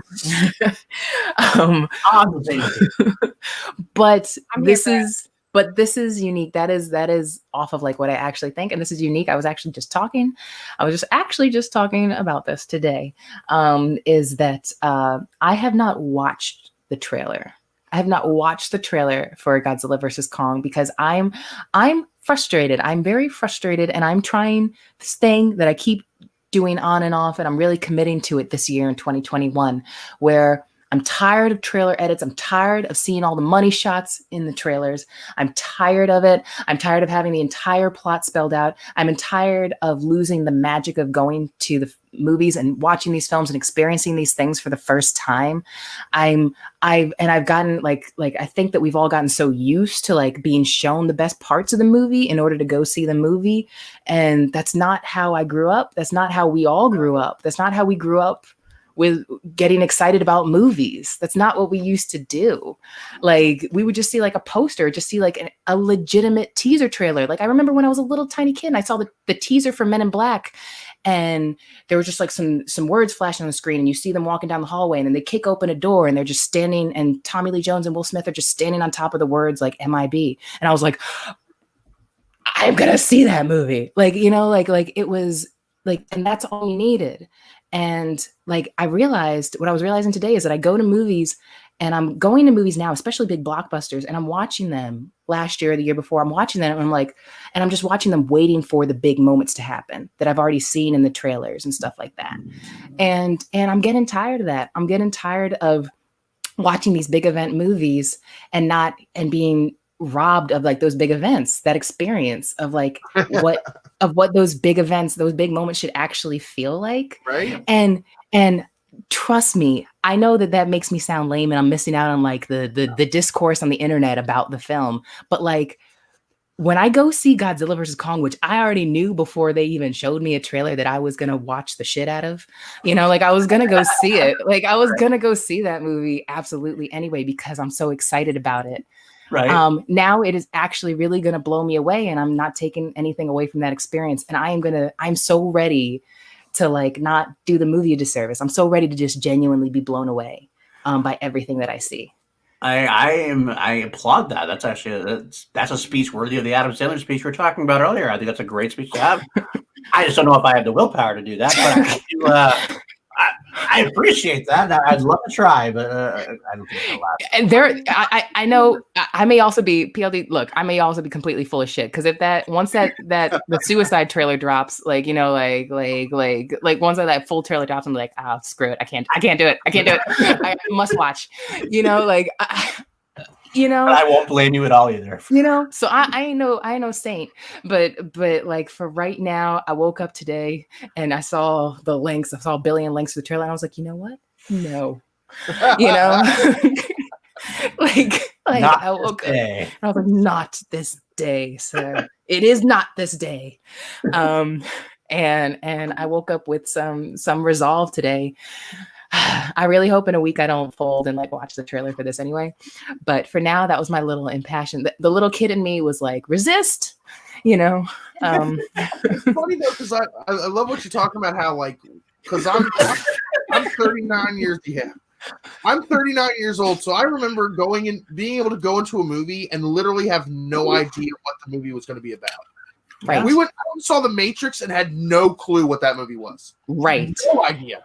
And I was like, so everything in it was like mind blowing. Right. But now, like you said, now you see little mini movies before you in the trailers, and you're like, okay, I don't need to see that. I know exactly what's going to happen, and I know all the big scenes already. So, or like a comedy where they have lines in the trailer that are really funny that aren't in the movie, and there's no funny lines in the movie, and you're like, wait, where did that movie go? Like. Yeah. How often does that happen where you then see people being like, where was the scene that was in the trailer? Like, right. You know, like where was like that happened? Look what happened with Rogue One, you know, where they had that sick that oh my God, that they had that awesome shot of her, and then like people were like, what's up, movie? Like, you know, like people went to go see the movie and they were just like, where are these iconic images that like, you know, like you filmed for the trailer and like didn't even deliver. And so it's just such a situation where less is more. And you know, like I got into it for right now for this movie, but it's like something that I would have to recondition, because we're all just conditioned to it now at this point. Like it was so, like I'm saying, it was so different when I was like a kid, and now it's just the world that we live in now, where we're fed, you know, we're fed the entire movie, and that's become normalized. Like we're used to that, to seeing the entire movie and going there expecting to see these money shots and these funny lines. And it's really weird to think of how normal that's become, how we're going to go see movies, but it's become how, like, what we're doing now. And I'm just trying to restore something. I mean, innocent. You I know. kind of like that way. Yeah. It's actually kind of Yeah. funny. The director actually, Andrew Guy, tonight's action guys, said something similar. Like he'll go back now. There's some movies that he'll see. He said he'll never watch the movie again because he'll just watch the trailer and get everything that he really needs to see. Yeah. And so it's ridiculous at this point. There are teaser trailers before actual trailers now, and I say this as someone who before probably this year, last year, I'm the person who was like, give me the trailers. I want to see all the trailers. I go to the movies ahead of time to watch trailers for movies. I have always genuinely enjoyed trailers, but now they really are just promoting a movie that isn't actually the movie, and that's what's definitely turned into a bummer. So I'm glad that you said all of that, Marisol, because I absolutely agree with you on that. And it's just should cut his own trailers. To play devil's advocate, though, in our current state of movies, if you're not part of a huge franchise like the MCU, Star Wars, the DCEU, all these huge blockbuster franchises, you're trying to get your movie seen out there, give anybody a reason to go, because these other movies have built-in reasons for people to go to them. There are people, if it says Star Wars, I'm going to go watch it. If it says, MCU, I'm going to go watch it. I think Kong and Godzilla are kind of that same way, so they don't necessarily need to give away everything. But there are movies that they have to sell themselves before you can get a chance to watch them, or people aren't going to watch them. Well, I think that's what we're experiencing. We're experiencing the byproduct of the fact that like Hollywood execs are and the studios are so fixated on brand recognition. Like we're seeing that evolution in how they market movies to us, and that's completely reflected in what you're saying. Like the trailers is like, they don't trust that you'll get butts in the seat by piquing curiosity anymore.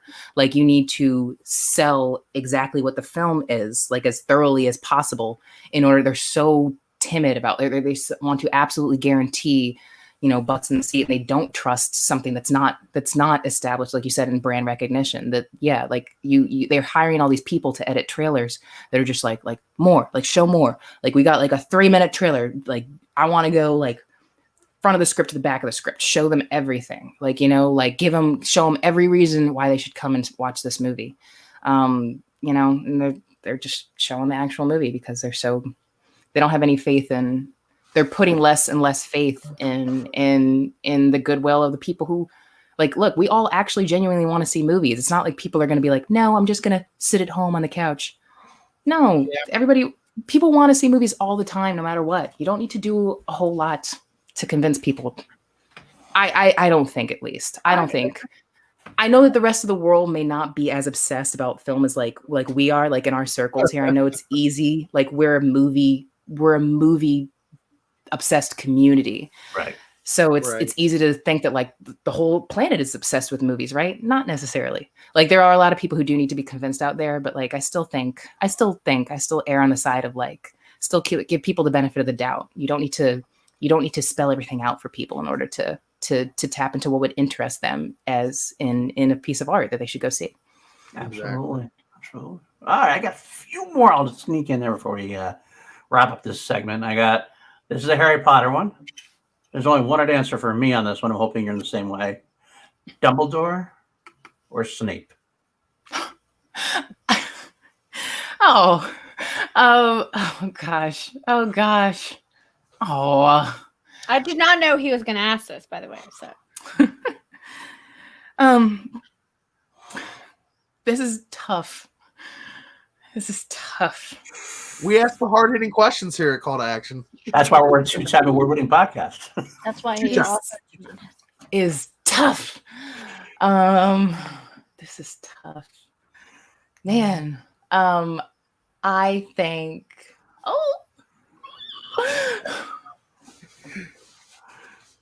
They both. Oh, this is so tough. I gotta pick one. Man, this is the hardest question you've asked all night. You got me going through it over here, man. Hey. I gotta pick one. Okay. I will go with Snape. I have to go with Snape. Correct. I have to go with Snape. Alan Rickman, come on. I mean, well, there's a lot behind. I was just processing a lot at once. I was factoring not just the movies and not just who plays them in the movies, but like the books and like the ways that like the characters play out in the books and how Harry interprets them in the books. And like, that's a big influence. I'm sorry. Like, like Harry, Dumbledore was the golden man in the books. And then like by the very end, Snape has kind of edged him out a little bit as far as Harry's perspective by the end of the books. But they'd at least come even. Gotta go with Snape. Yeah. Gotta go with Snape in terms of just like, he's a solid dude who made those sacrifices, I fully agree, and that's the one that I was hoping you were going to say. So I think that it seems like that's a good place to end this or that. Again, I don't think anything can get much more in depth than that. So you survived your encounter. You gave us some great answers, some great conversation. Congratulations, you're still here. So with that being said, it is now time to get questions in from the chat. Of course, Streamlabs are always the easiest way to do so. Streamlabs.com/call-to-action-podcast. And then also, but anything that you want to throw in the chat, we'll talk about as well. We got some questions from the patrons as well. Danny's got her finger up, so she's going to say something. Yes, also another good way to do that, if you have any questions for anyone that comes on Chill to Action or anyone that comes on to any of our streams, you can sign up for our Patreon, patreon.com/call-to-action. You can find us there. Every level of the Patreon will allow you to send in questions for anyone that comes on any of our channels. We make sure to get those posts out to you soon enough to make sure that you get those questions in. So sign up for our Patreon. Got plenty of tiers. Tomorrow, Monday, we are having our first ever Q&A with Call to Action. That's going to be Patreon only. That's not going to be on the internet. Any questions that people ask us, no one here is going to be able to hear them unless you sign up for our Patreon. So go and sign up for our Patreon today. And thank you all to everyone who has already done that. The support that we have gotten from y'all and the love that we receive from y'all every day is it's there, and I genuinely appreciate it. I know the crew appreciates it. We have a lot of fun with our patrons. We get to hang out with them. We have the C2A movie challenge that we do, so sign up for it, hang out with us in our community, all of that good stuff. We love you, thank you, and we salute you. So yeah, there we go. We'll plug the rest of the stuff we have this week going on. We do have again that Patreon thing as well. On Tuesday, we're gonna have another rookie special, probably I think the last rookie special we have planned so far. Which is, I gotta say, I love all the rookies. I love talking to all the rookies. It's gonna be a good time to have the draft done though, because it's definitely put a toll on us trying to add so many different programming, but it's been a lot of fun to do so. We do have the Star Wars Newsnet crew coming in on Tuesday. I want to say 4:30 p.m. It's gonna be an early show because we do have Twitch Tuesdays, so check that out before you head on over to Twitch. Twitch Tuesdays, where Nat and Dylan have a great show. And sometimes Kelsey appears, and it can sometimes get a little after dark because that's how it rolls. It's just the way she goes. Dylan and Nat just like to talk shit about the rest of the crew, and that's kind of the fun thing about it. So go and check that out. It's fun. I don't need a special show to do that. I do that whenever I feel like it. So that's true. That's true. Of course, Saturday we'll have Call to Action Live, which will most likely be a draft recap, things of that nature. And finally, Nat, you know exactly what it is. Finally, also, we will announce next week's Chill to Action, even though we are going bi-weekly. You're going to announce it? We're going to announce it, yeah. Okay. We are going to be going bi-weekly, but we did have one we want to reschedule and get in one that had to cancel on us at one point. But she's back. We had her on the show once before. Sort of. But really before she really became part of the Schmodown fully, is the way to say it.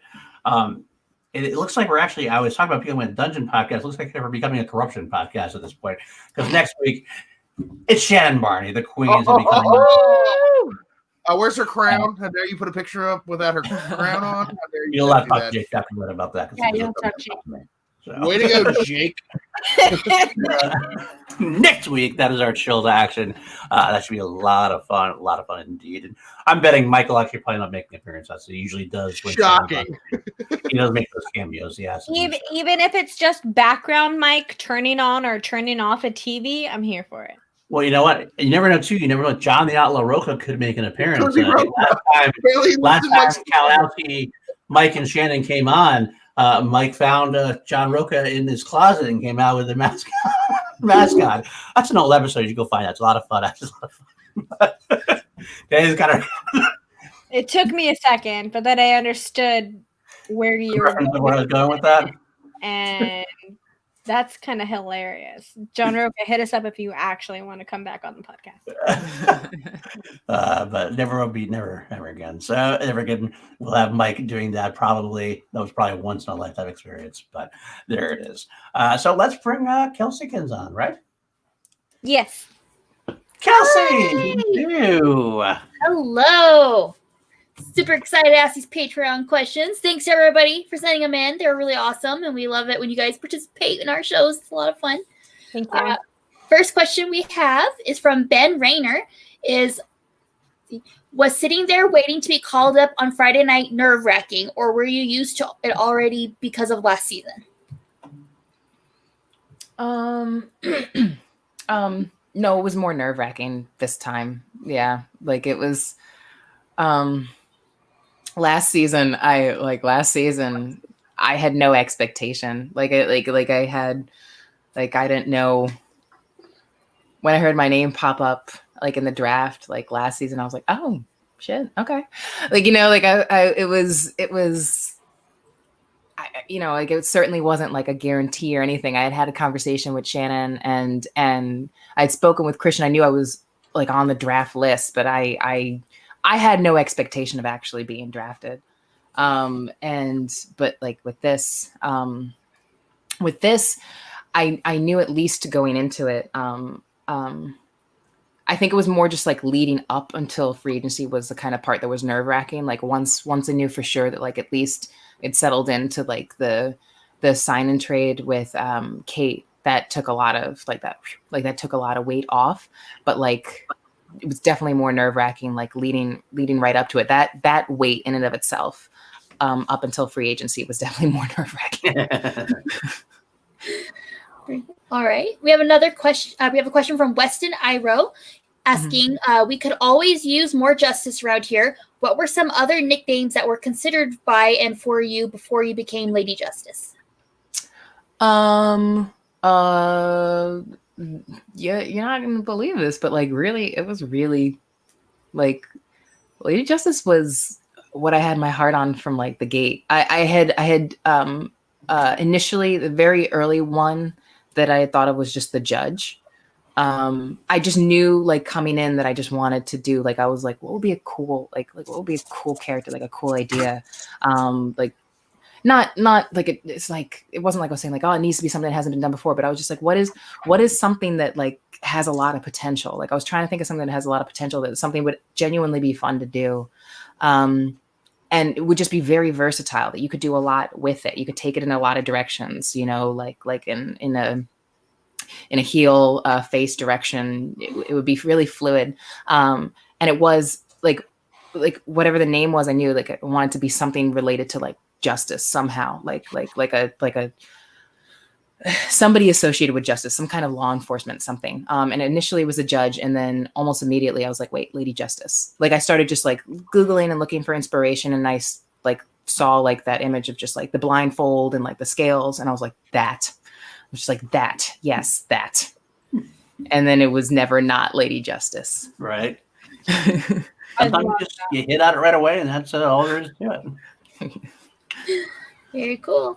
All right, we have another question from Weston asking, who is a rookie that you think your faction had better grab before they become a threat to your faction? Oh, good question. It's a good question.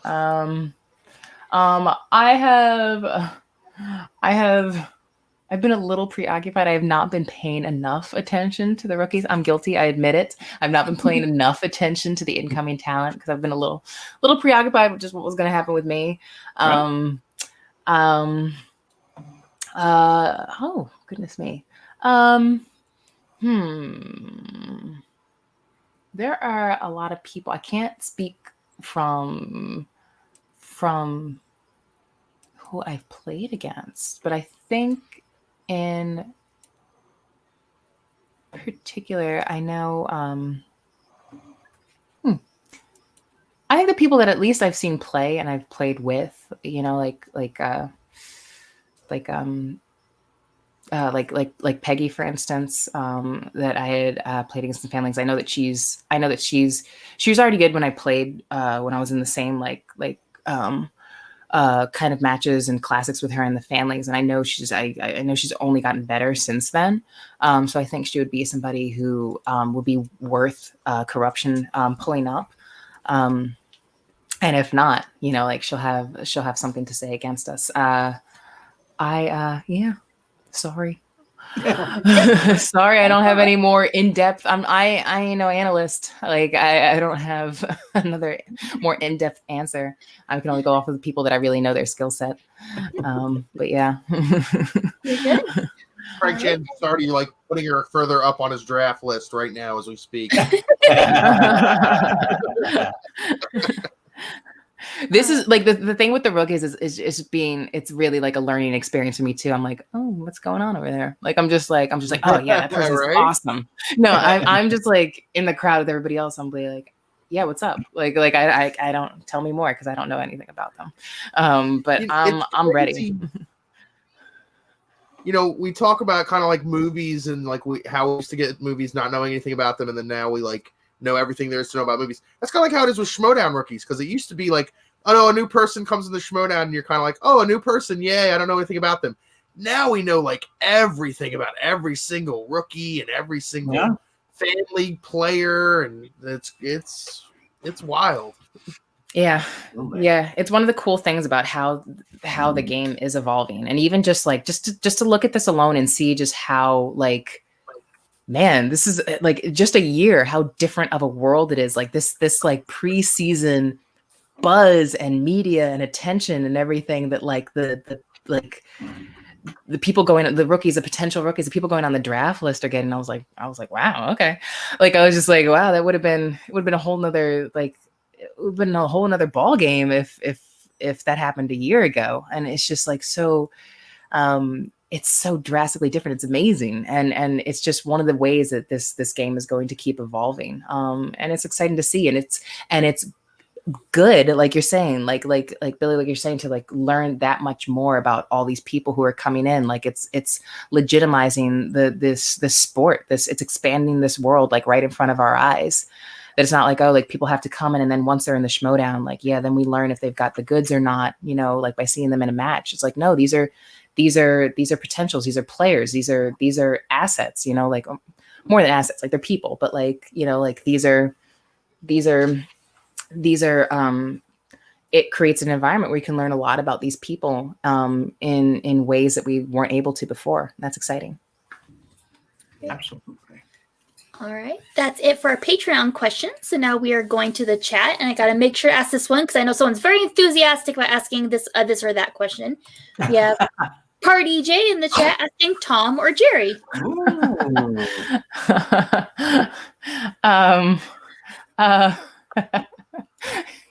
You guys are gonna make fun of me so much. Ever. Fuck. I'm sorry. No. Which one's the mouse? Jerry, I didn't think about it. I didn't. I was about to say, I know this answer. Now I'm worried about if my Tomcat, Jerry's a mouse. Okay. Tomcat, Jerry's a mouse.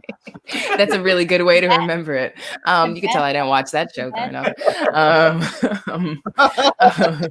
And the trailer weirds me out. I did watch the trailer, and it's weird. My brain does not accept the trailer. Watch the OG movie first. The older OG movie is actually pretty good. It's the first time we actually hear Tom and Jerry speak.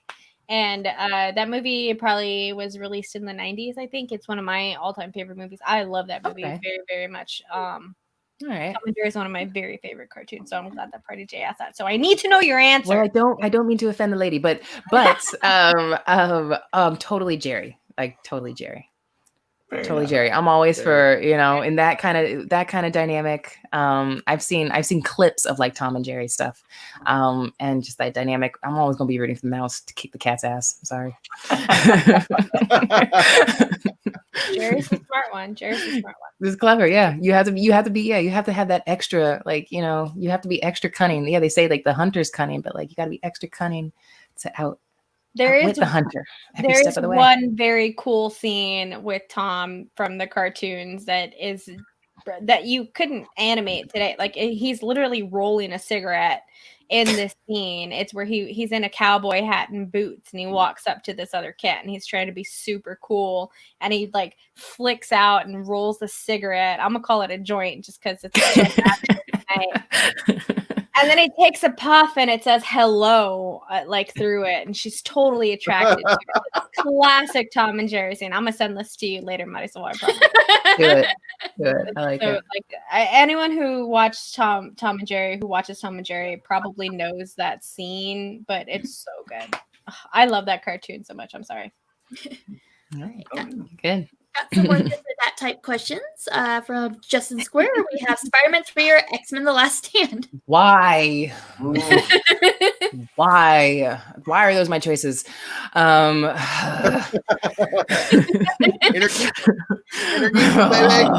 you ready? God. Why are those my choices? Okay. God. Spider-Man 3. I think about which one I was angrier at after I watched it the very first time, and I was definitely angrier after I watched Last Stand. I was just like, screw you. I was just like, okay, all right, this is what we're doing. This is what we do. Like, I felt like I had been just shit on after Last Stand. I just felt like I had been kicked in the face. And Spider-Man 3, I was more just like, I was just like, these are just misfires. Yeah. I was just like, huh? Like, I was like, these are misfires, but like, I wasn't like angry. I wasn't angry. I was just like, because there's just so much goodwill from the first two. And I also knew a little bit behind Raimi's frustrations, like with the production, like going into it. So I did have a little bit of different like lens, whereas I just like Brett Ratner can go die somewhere. I just can't stand Ratner. So I was like Ratner, like it was like personal. I was like, no. You can fix Spider-Man 3. You cannot fix X-Men: The Last Stand. Like, there's nothing you can do about that movie to fix it. Like, exactly. Spider-Man 3, like, if you take out the weird dance scene, actually, if you just take Venom out of the whole movie, just take out Venom. Like, how about you see that movie? It'd be great. Like, it's actually not. Yeah, there were so many more parts in like Spider-Man 3 that I was actually enjoying. Yeah. The dance scene I know is notoriously like so easy to make fun of, but it's not like, but it's it's a meme now though. You get good use out of it still. There's entertainment. Yeah, there's nobody who looks back at Last Stand and Hayes like, hey, like, no. Like, I think we've reclaimed like I'm the Juggernaut bitch. Like, I think we've reclaimed that.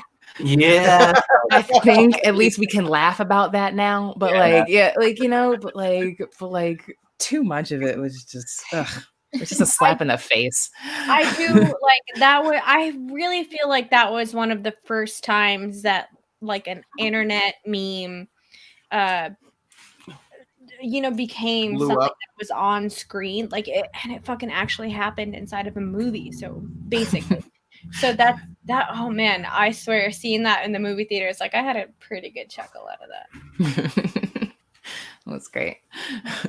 Another question like that. We have James Bond or Ethan Hunt. Bond all day, every day. Ooh. Bond. We're gonna take it back to Connery Bond though. No disrespect to Daniel Craig, but if we're talking about the OG, yeah, Bond. And that's not like disrespect to Ethan Hunt. Like Mission Impossible, Ghost Protocol is my favorite because that just has some of the most impressive things Ethan Hunt has ever done in a film. Like that, like Ghost Protocol is top tier. But Bond, there's too much there with Bond. That's a childhood favorite of mine. Okay. Is it Connery? Connery's your Bond? Connery's my Bond. That's my number one Bond. I know like hot take. No, I know it's an easy answer. I know everybody. He's the original. I know it's not a creative answer, but no, my hot take is the hot take. Like, I'm the Pierce Brosnan Bond, like, because that's the only Bond that I knew growing up. Like, that was my introduction to Bond. Played GoldenEye as a kid. Pew pew pew. That was my game. So. Hey, I wouldn't better than any of the movies where that's the problem. But you have legit reasons to back it up. Like, I would respect like some people think it's a hot take. I would respect anybody who said Lazenby was like I like, it's not my pick, but like I wouldn't shoot down. I would absolutely listen to anybody who picked George Lazenby. Because and Dalton's hardcore. Dalton's a hardcore Bond. I feel like the one we can maybe all agree on is that like Roger Moore just shouldn't be the answer, no matter how many ways you spin it. But even there's somebody out there who's just like, what? Roger Moore's amazing. Roger Moore, I love Roger Moore. I feel like most people are like, I spoke too soon. I'm sorry. Yeah. He's my pineapple. I have to respect that. I do. I mean, I just grew up on Myth and Golden Gun and all those cheesy, crappy Roger Moore James Bond movies that I love. Moonraker. Come on. I think that's well, I think that's what sways it, like to what you were saying, Danny. Like, it's so tied into what was your introduction? What's your entry point for Bond? Yeah. And me, my mom had the world's biggest crush on Sean Connery, so she like beat Sean Connery Bond into my head when I was a kid.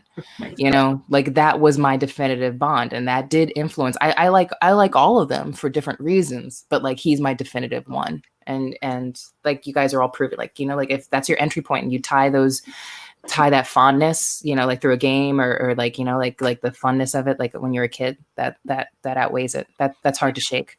Well, just to tie it back to what we were talking about earlier, Sean Connery is one of my favorite things about the Indiana Jones franchise. Like, one of my favorite lines from a movie ever, like, is "We named the dog Indiana." That's one of my favorite lines from a movie. I say it all the fucking time. Like that, and "It's a trap" are my two absolute favorite lines from movies. I say them in everyday conversation all the time. So Sean Connery being your favorite Bond is like, I love that because Sean Connery is one of my favorite actors. So I do like Sean.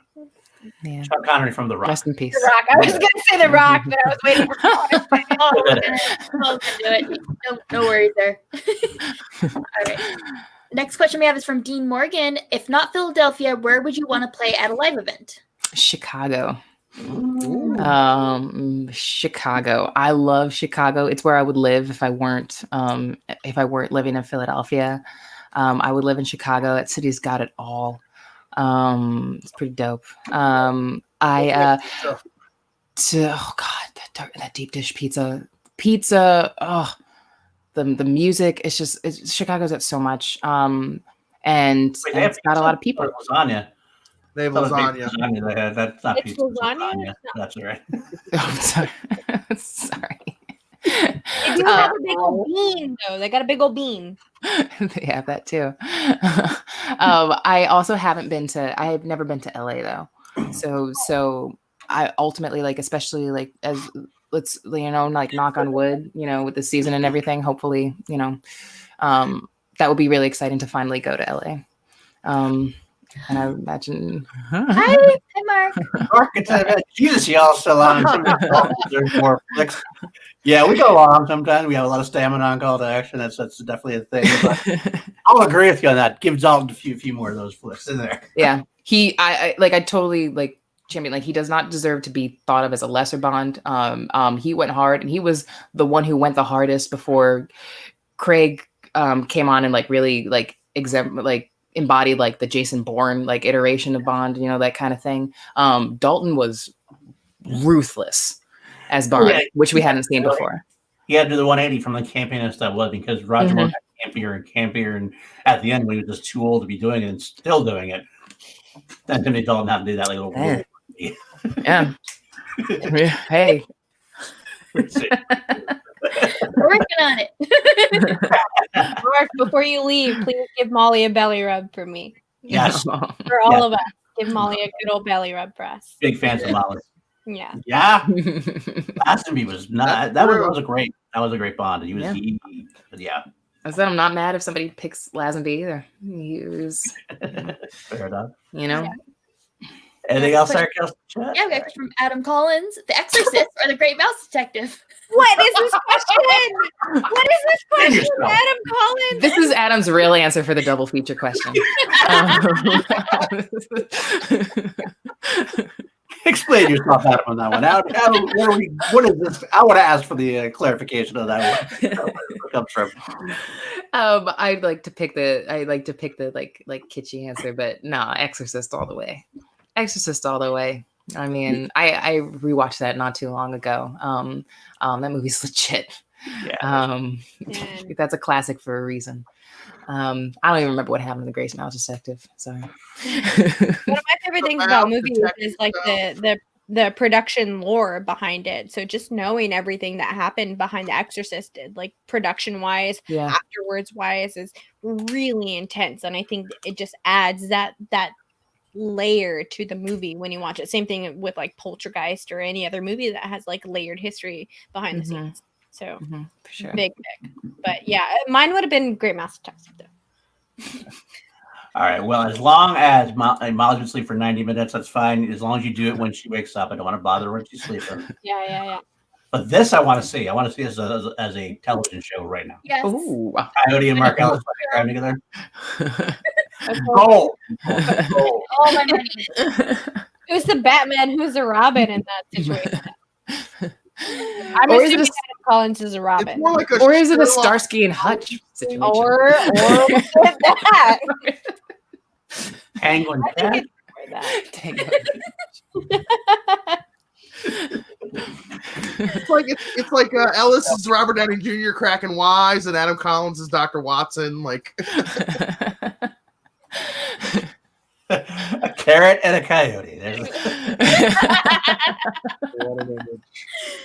Good job, Malcolm. Good job, Malcolm.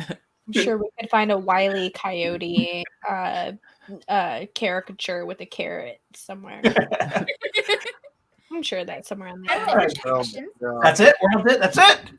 Well, we can do what Mark Ellis told us to do then. That's how we're going to end this show, isn't it? That's what it sounds like, y'all. Thank you so much for hanging out with us inside of the chat. We really appreciate you hanging on this Sunday. Big shout out to everyone that's inside of our chat. Big shout out to all of our patrons. Thank you so much for sending in your questions. Thank you for everyone that has hung out with us on this extra long episode of Chill to Action. We genuinely appreciate it. Marisol, McKee, well, thank you so much for coming on to the show. I honestly, like when Paul and I were talking about, so like, really? This is Marisol's first time on Chill. I feel like I've talked to her forever. So it's always good to come in with a friend and a friendly face. You've been so great on this. We can't wait to see what you do in season 8 of the Schmodown. We're super pumped. Very glad to see you back in Corruption. Marisol, again, thank you so much. Let us know where you're at. Let us know what you got going on. Where can the good people find you? They can find me floating around on Twitter sometimes at Marisol _ Mariah, MIRIAH. And you can also find me most actively right now on Letterboxd because I'm watching a lot of movies and I'm talking about a lot of movies and sharing my thoughts on movies. So you can find me on there if you want to kind of like follow and then like comment and chat about movies a little bit on there. Yeah. And occasionally on the Facebook page for Schmodown. Pop up there too. Right. Perfect. I also want to throw this up there real quick for you. Anything else? Good night, everyone. Thanks, Mark. And yes, RIP to Graham Butler. He was a wonderful Motown fan. He had this great, contagious laughter. Really super sweet guy. Much love, much power. Rest in peace, my friend. So, on that note, Billy, where can the folks find you? Yeah, so you can find me on Twitter at Mr. Billy Belford. You can find me, whenever I feel like it. Then whenever there's a good show here on Chill. You can also find me coming soon to a call to action network. I will be starting a new show. It'll be where we're gonna turn it up to 11, and that's all we can say for right now. And in the next few weeks, we will be debuting a new show with myself and a co-host to be named later. Unimportant. Really doesn't add much to the show anyway. Paul Denuzzo. The brown. The brown. That's gonna stick. I'm not gonna let that stick, damn it. Chelsea, Chelsea, the host, and you. You can find me at KelseyKins90 on Twitter and Instagram. You can find me at Miss Quinkins on Instagram as well. It's my cosplay page. I'm hopefully going to be getting back into Twitch this weekend. That's my goal. I might be doing a watch along to the first Thor movie, so you guys can enjoy that with me. Shock. Watch out on social media. I'll post about it when I decide when it's going to happen. But yeah, that's what I'm up to. Yeah, right. You can find me at Paul_Denuzio on Twitter. You can find me every week. Well, now, sorry, it's going to be bi-weekly now with my favorite co-host, Timmy Joy, right here on Chill to Action. You can also find me on a new show with some guy named Billy. It's going to come out soon. You know, he's loud, he's obnoxious. I'll have to be there to keep him in check, as I usually do. Then, of course, you can find me on Action Industries with Ben Bateman and Andrew Guy on their productions. Finally, on PLD Projects, debuted a new show this weekend called Scoundrels of the Force with Bador and Action Army General Matt Gunner. New Star Wars show. That's going to be a bi-weekly thing as well, at least for now. So thank you guys very much. You know me, it's your girl, Danny Joy. You can find me on Twitter at Danny Joy, DANIEEJOY. You can also find me here every Sunday, soon to be every Monday, hanging out with my favorite co-host, Mr. Paul Denuzio, on the Call to Action Network. Thank you so much for hanging out with us. Sign up for our Patreon. Watch the book and my personal stuff. Had to take a quick hiatus for the month. Anyone who follows me on Twitter knows today and earlier in the month has been very hard for me. So personal life has been kind of crazy, but Watch the Book will be coming back. It's going to come back in February. Be on the lookout for that. All of that good, great stuff. Again, thank you all so much to all of our guests and all of our panel here tonight. I'm going to send you all in the background for just a quick second. Thank you all so much. Marisol, love you. Thank you so much for being here. Thank you so much for having me. You guys are all awesome. This is a lot of fun. Thank you. Thank you.